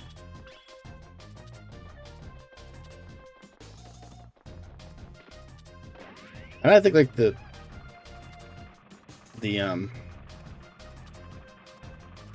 for being like a niche title, I think there's like a really already like dedicated like community. Like there's already enough people making not even just long form content, but like tips and like there's a lot of big people contributing to the community. Or it's just like I don't think we really need another guy talking about, oh, here's a tip on how to play Project Zomboid. Like Misery is still a relatively pretty small community of people. I bet you there's like still a lot of things that people don't know about the game. So that's probably why my YouTube shorts did pretty decent on that. But anything I have to offer in terms of like Project Zomboid stuff, in terms of like helpful tips and whatnot, there's probably already been like 40 videos done now.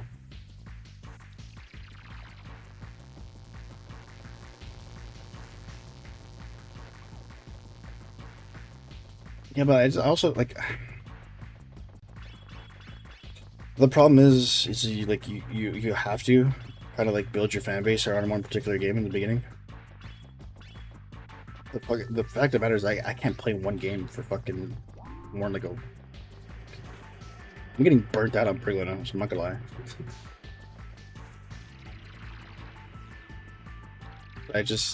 There's no way I can play one game. Just one game for like more than like 2 weeks.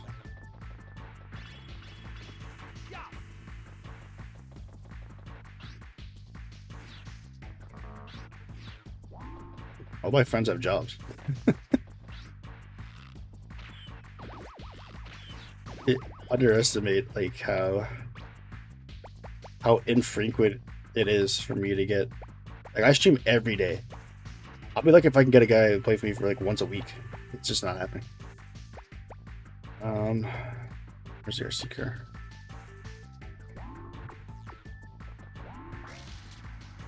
Shit, there's actually no RC thing here. I do it over here.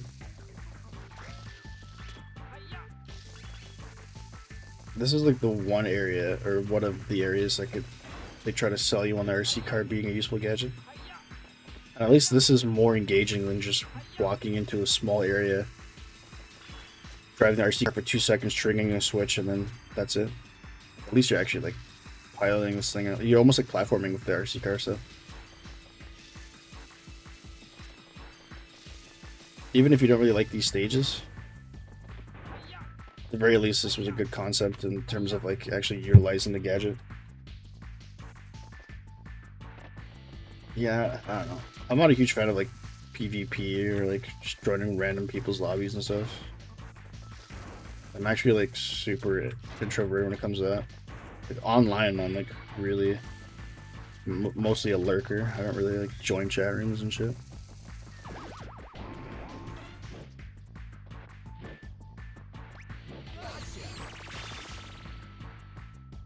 I'm too old to be making friends. I'm more than content of what I have right now. Like, if you ask me if I wanted more friends or if I wanted to weed out more friends, I'd probably weed out people.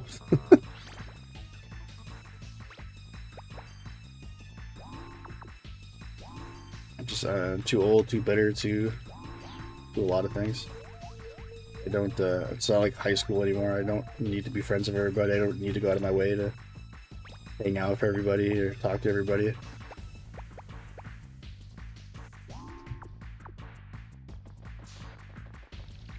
I have like, this is not Portuguese blood. I don't know what this is. I don't even like eating fish. My blood is whitewashed to shit. and I'm happier for it. Also, what does exploring have to do with communicating people? You could be a recluse on a ship. There's tons of people who are probably like introverted that want to explore and go places. Doesn't necessarily mean you have to communicate with people.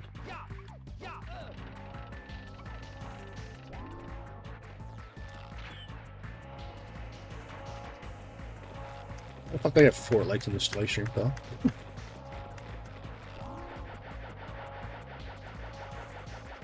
I have more likes me playing Ape Escape for like an hour. I think I have likes playing Regular Gnomes for 12. I have like 50,000 YouTube accounts he's logging into. Guys, a support account. I think this is the only time you see this enemy in the game. Little fucking mini mech here. Like it came straight out of an anime.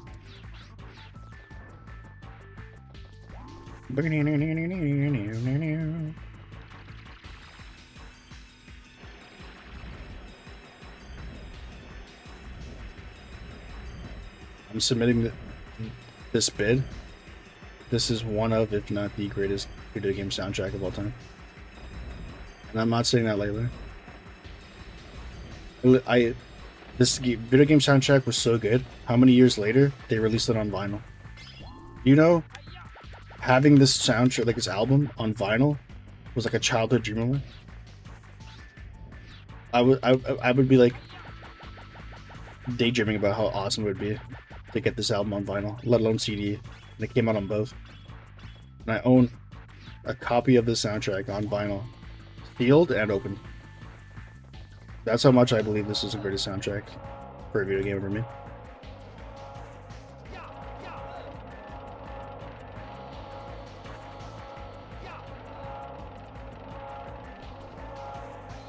I love how they numbered this too. You know which ones to hit first?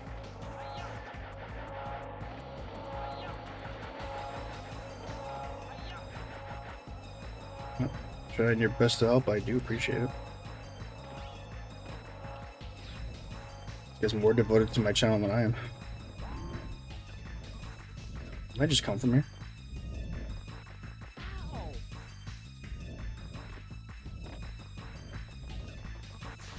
What was the point of it? Oh, because I cheeses, right? I wasn't supposed to get up here. That's right.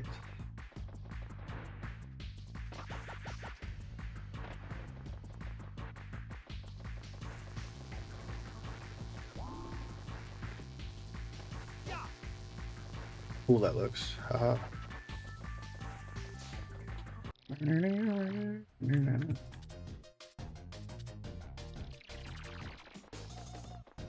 Really exited all the way out here. How do you deal with the frustration of like streaming for God knows how many hours, having people like watching for majority of that time, and some people like chatting for majority of that time, like actually like sharing like personal stories and whatnot, and engaging in conversation, only for the end of stream and hey, like nobody following.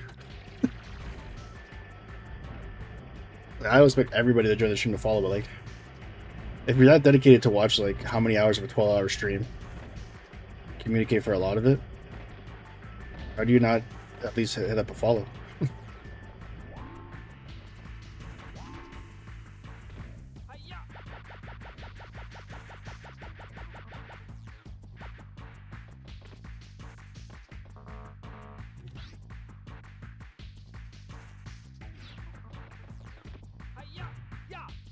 Yeah.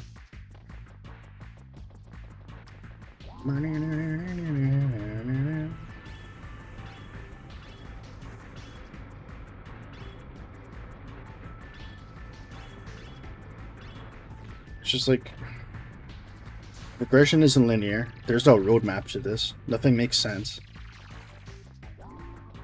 I started like 11 or like 12-hour stream today, and I think within like the first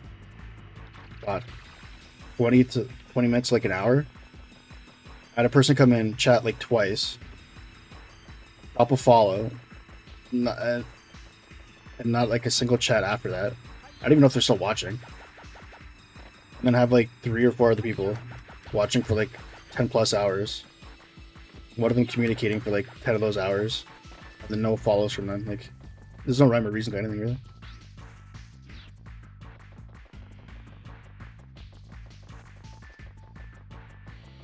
Yeah, I want to do more wrestling game content. I want to continue like the SmackDown stuff. I think SmackDown is a lot of like the wrestling communities. Like streaming that game is like untapped potential for me. The problem is like I already started like a long form series on that game, so now I'm gonna like basically playing it is me committing to the fact that I'm gonna have to edit those VODs. Where the fuck am I supposed to go here?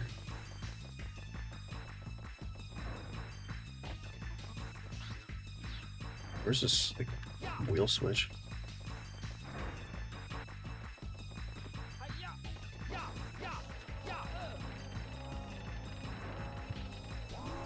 So it's like Burglary Gnomes is easy for me, kind of, because I'm not doing any long form content with it. The most I do is to get clips from it. So I can pop that on and stream that on like freely. I have like no inhibitions on it.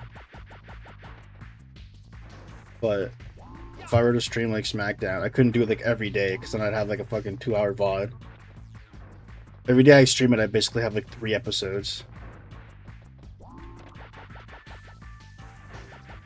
Like God forbid, I stream that once a day for a week, and I have fucking 21 episodes for long form content. Like it's just, so I have to like, if I plan on doing more long form content with that, I'm gonna have to either like shorten the long form content, like very even heavier,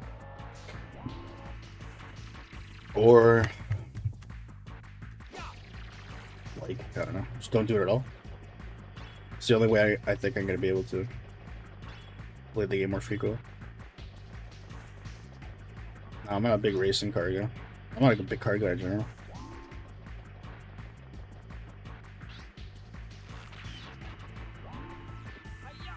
I know very little about cars.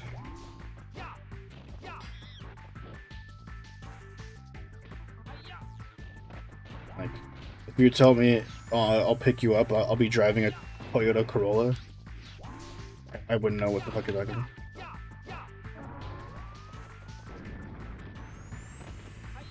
I'm pretty sure that shit in like Uber, where like they send you like a picture of your car, the person, so they know what car to get into. That's for people like me. I literally have zero idea of what a car make and model look like.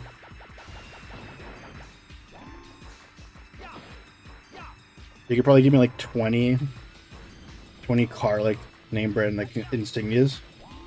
I could probably name you like 7 if I'm lucky.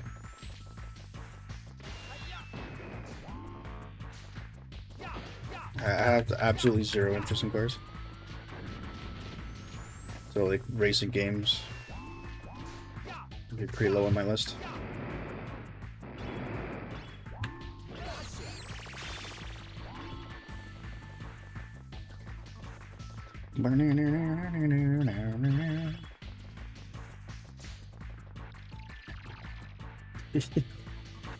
I gotta have a nightmare being that guy in his 50s playing Pokemon for 1K views.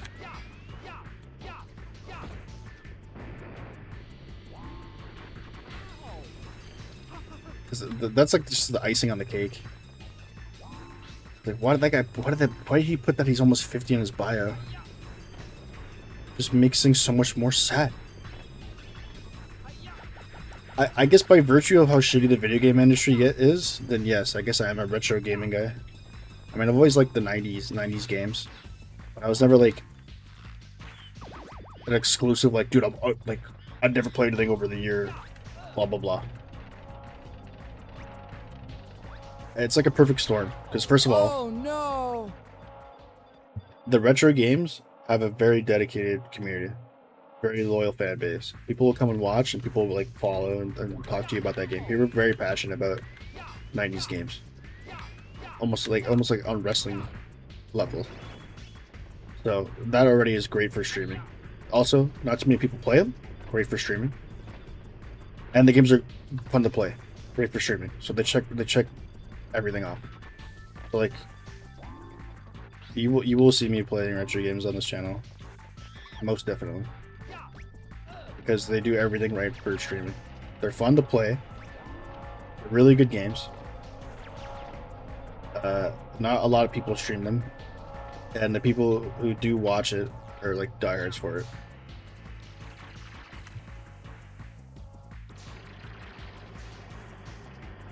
So.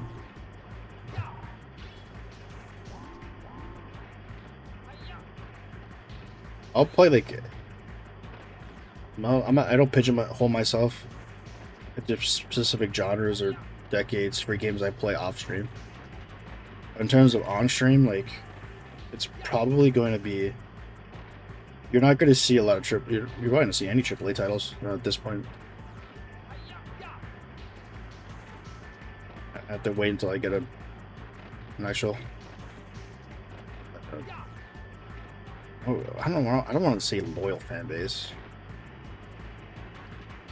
I want to say like a fan base of people who, like, if I can actually pull like a decent amount of average daily viewers from my followers.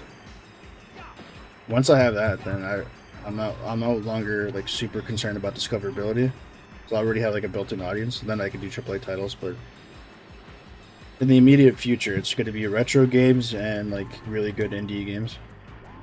But not too good where there's like a million people streaming it.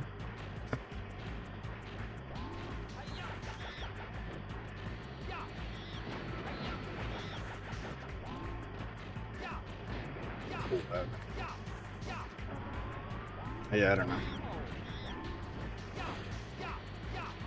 Again, when I was doing my research trying to figure out, you know, great methods of discoverability and stuff, everyone's talking about networking. As soon as I saw networking, I immediately just wanted to like stop streaming. I'm not a networker. I like networking. I really don't like people in general. So like every time I get like an invite to play a game with somebody on stream, or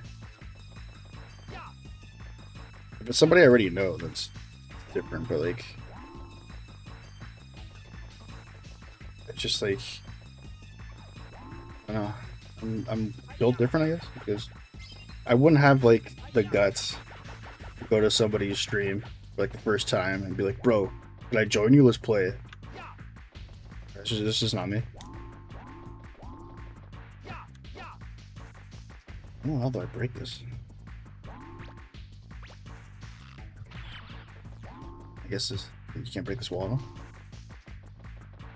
How many more monkeys I have to catch? My God. He's cornered. Look at him. Will he attack me if I get close? Oh, actually this way. Gotta say, hopefully that was the last monkey. Ooh. Oh. I wouldn't tag myself as a retro gaming guy. I'm a good gaming guy. I play fucking games that are good. And if that just so happens to be indie titles and 90s games, that's what I'm gonna play. There was a time when I was younger I would have liked to have like a classic video game channel, and I was all about that. Now it's just like, it's so overdone, so hacky, so oversaturated. Carving out a niche in the space is so fucking difficult. You just end up falling in line. Even with the YouTube shorts, like, the ones I have the most success on are the ones that I'm pretty much just fucking following a formula. Ones that I was actually kind of creative in and I really liked, just didn't get the same amount of traction, so I just feel like a gun for hire. I still put out like YouTube shorts that I could give a shit how well they do, because I like them and I think they're good, but for the most part, very quickly I had to adapt and be like, okay, this is what works and what doesn't. And unfortunately, everyone else adapts as well. So what you end up getting is just the same format of YouTube short over and over and over and over and over again. You think I want to put like big text over a video for like the thumbnail and have it there for the first 3 seconds of a YouTube short? No, it looks fucking ugly. It takes up real estate on the screen, and it insults the viewer by telling, like, basically saying you have no attention span. But you know what? It's fucking true. You have to fucking put like, if the premise of the hook of the YouTube short isn't immediate in the first 3 seconds, you have to put text there to explain it. Because as unfortunate as it is, I don't know. Again, do I want to blame this generation? The fucking attention span. Nobody wants to invest. If the first 5 seconds of a video or a YouTube short isn't good enough, no one's wants to invest the time to watch the next 50 seconds, unfortunately. Nobody has the attention span to be invested. Like, there's been plenty of times where like a clip is aided with like the hook being in like 20 seconds in. But if your hook is not in the first 3 seconds, you might as well throw your YouTube short in the trash. So now it's like, most of my YouTube shorts now have like a cold open, where like the climax or the hook at the moment I have to put in the beginning so a motherfucker can actually stay there and watch. And then it'll open up with the beginning of the clip, context, then the middle, and then the end. Like, if it up to me, a YouTube short would just be like a somewhat intriguing beginning, and then the hook is the end. The climax is the end. But no. These short attention motherfuckers, they need to see the fucking climax of the clip in the first 3 seconds. And then they swipe away if the fucking next 20 seconds aren't as engaging as that first hook. So. I feel like it cheapens the video. You put the caption, like the text in the front, and then you have to start cutting and editing it in a way where like everything all at once happens. What's the word I'm looking for? Oh no! Everything all at once, whatever. And it's like quite literally, I'm making video content for those with like ADHD. I need 30 seconds of a YouTube clip because like fucking nothing's even worth doing if it's over 30 seconds. Because if it's over 30 seconds, you better well hope that it's a really fucking engaging clip and everybody stays to watch to the end. So now all you end up getting is like 20-second YouTube clips.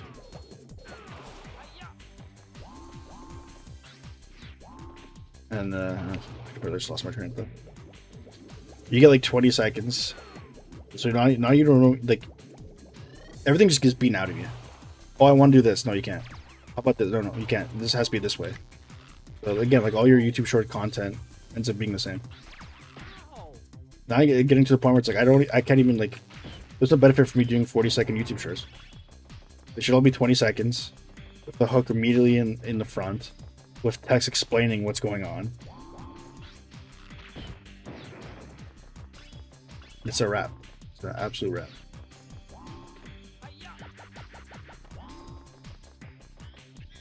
And I'm watching some of the YouTube shorts and like from what could have been to what I ended up doing. I was like, how is this better? How do people like this more than like?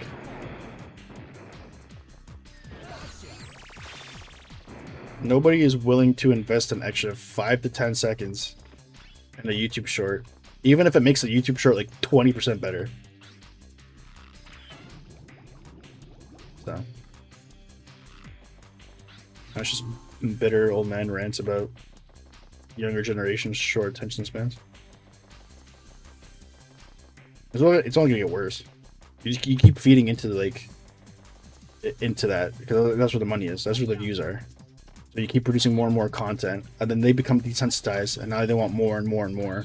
But eventually, you got to come up with a society, a generation of fucking kids who wants to see 3-second YouTube shorts. They want stimulation and like overwhelming of the senses in like a fraction of a second.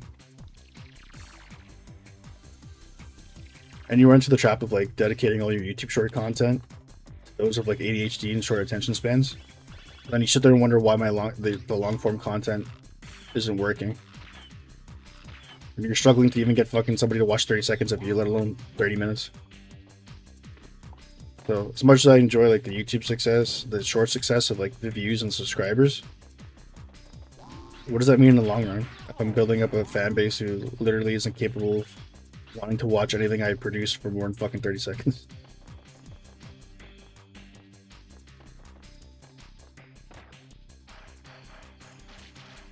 Thank you for coming to my YouTube TED Talk.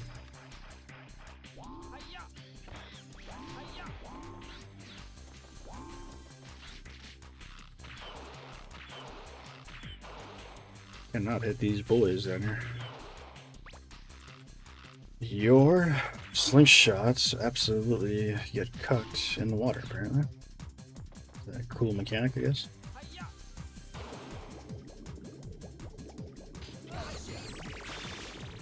Look up on that monkey like a Navy SEAL underwater. What is this?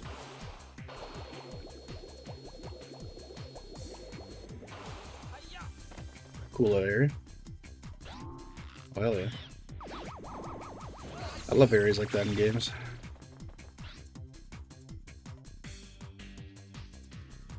I know there's a term for that, but you ever play a game, especially like a 90s platformer in general, and find an area in the map that looks really cozy, and you just go, "Oh man, this is such a cool area. If I was ever in this level, this is where I'd hang out."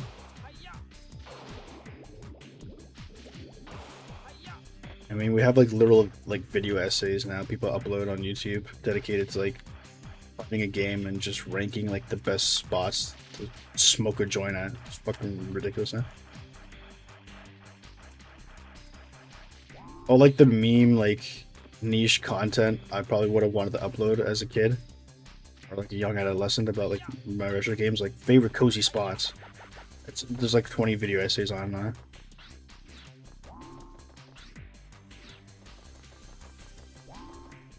Like even the video essay shit's played out. You know it's played out when you're starting to get like the most ridiculous topics for a video game essay. Like, at what point is the peak unemployment? Is it when you upload a video essay on like I said, the top 20 places in this video game to smoke a joint at? That's not a normal thought. Like, it's one thing to think that. It's another thing to actually like fucking put a video together. Like how many hours dedicated to that idea.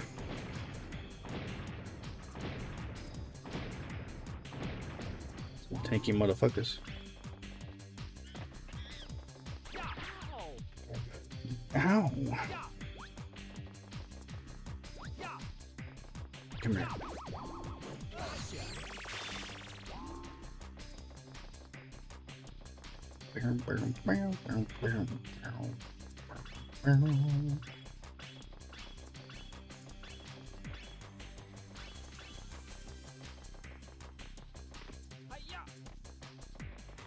What do you think goes through the mind of a guy who had moderate to high level success on YouTube, and then they start to see the analytics of their channel dwindle? Is there panic? Is there like a set plan, a goal, to pivot, to adapt? And even still, how many of those plans actually pan out? How many people have been able to adapt an outdated format on YouTube? How many popular Let's Players, streamers just fucking die out? And it's almost like no fault of their own. Like how? I don't think these streamers or these personalities undergo like a huge persona change or anything. They're still playing the same games, doing the same shit. So you can only imagine it's just like your audience outgrowing their content, and then the new generation not vibing with what you're doing. So at that point, you're gonna have to adapt and change your channel. Maybe that's a problem, because I think like all the people whose YouTube channels, Let's Players, streamers, their success has died out. It's probably because they haven't changed at all. They're still doing, because like, why would you if it was providing you success for so many years? Why change it now? But yeah, no, I think you just have to like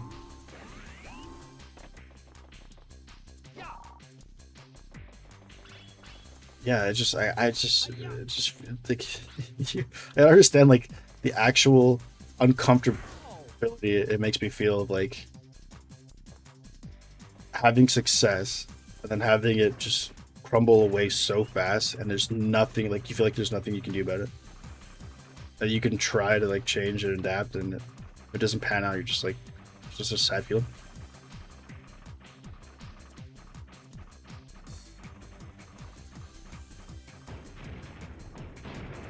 Hell yeah, take that, indiscriminate block walls.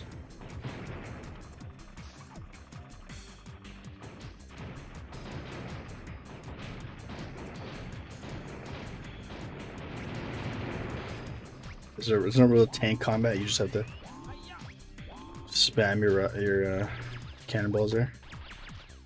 First of all, the maneuverability on that tank is so bad. It's not even worth trying to dodge those. You just gotta spam.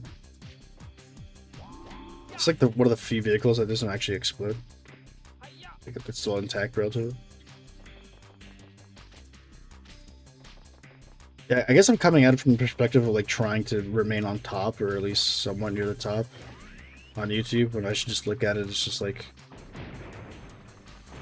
an athlete, like a career. It's just like you have a set amount of time to make your money and get out. But at that point, it's like, dude, if you're fucking, you were making how much money back then and make how many views on your videos, and now you're back to like 1K views, just fucking quit. No, like, you're 50 years old. I understand you like playing games, but fuck.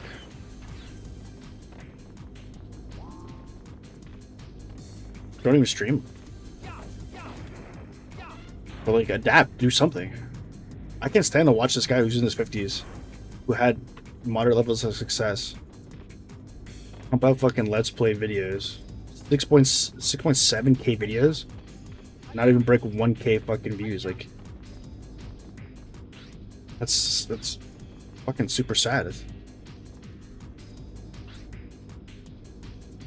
I feel like I have more sympathy for him than a fucking homeless man.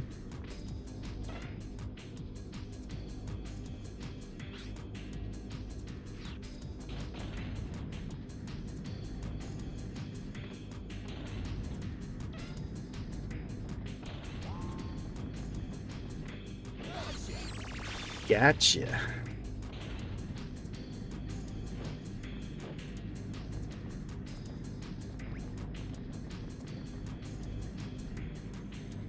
Gonna get blown out here. No. Yeah, I probably could end the session here too. 2 hours, 1 hour more than I wanted to stream, but you know me, when I get on a rant, I continue to go.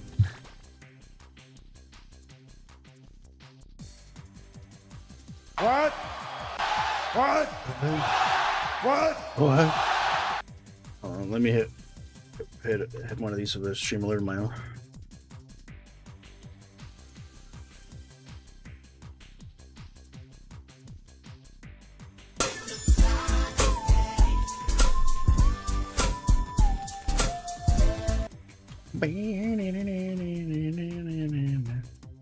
Let's get one more. Al, he wants to be our partner tonight. Al? Is this Jabroni's name? Al? You too, buddy. Let me know when you're streaming tomorrow. I need to make up for tuning in today. Passed out.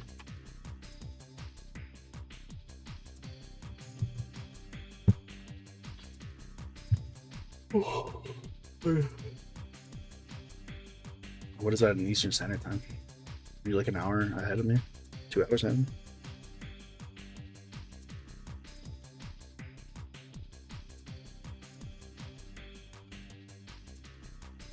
Yeah, you're 2 hours ahead, it looks like. So if that's the case, what'd you say it was?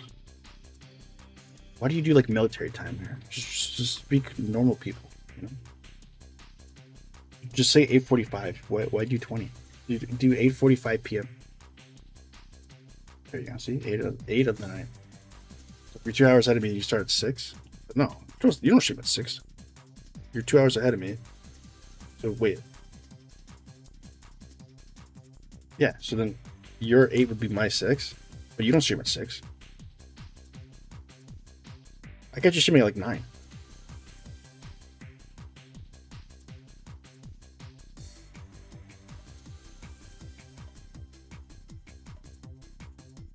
No. I use kilometers, meters, centimeters. Okay, I'm all with that. But by using that, like, what the fuck is 2045? Now I have to actually break it down mentally. When you could have just said 8:45 p.m.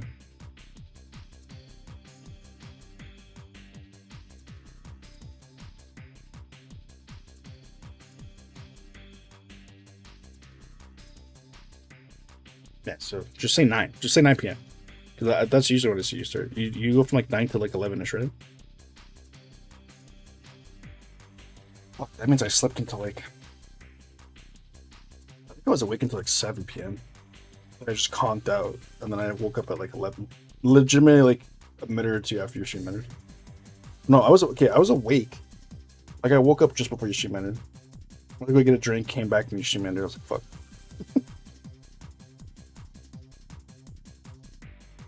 Alright, you get some sleep. I gotta get some sleep. I have no idea what I'm gonna do here. I have to upload some YouTube shorts eventually. I have like 3 ready to go. I have to edit some more, and now I have a fucking 12-hour VOD I have to sift through, along with countless other VODs and hours of Brigland Gnomes I have to sift through. It's gonna be so much fun for this week, but the things you do for fucking YouTube profiles. Alright, man. Take it easy. Have a good one. Thanks for tuning in. And thanks everybody for watching this, and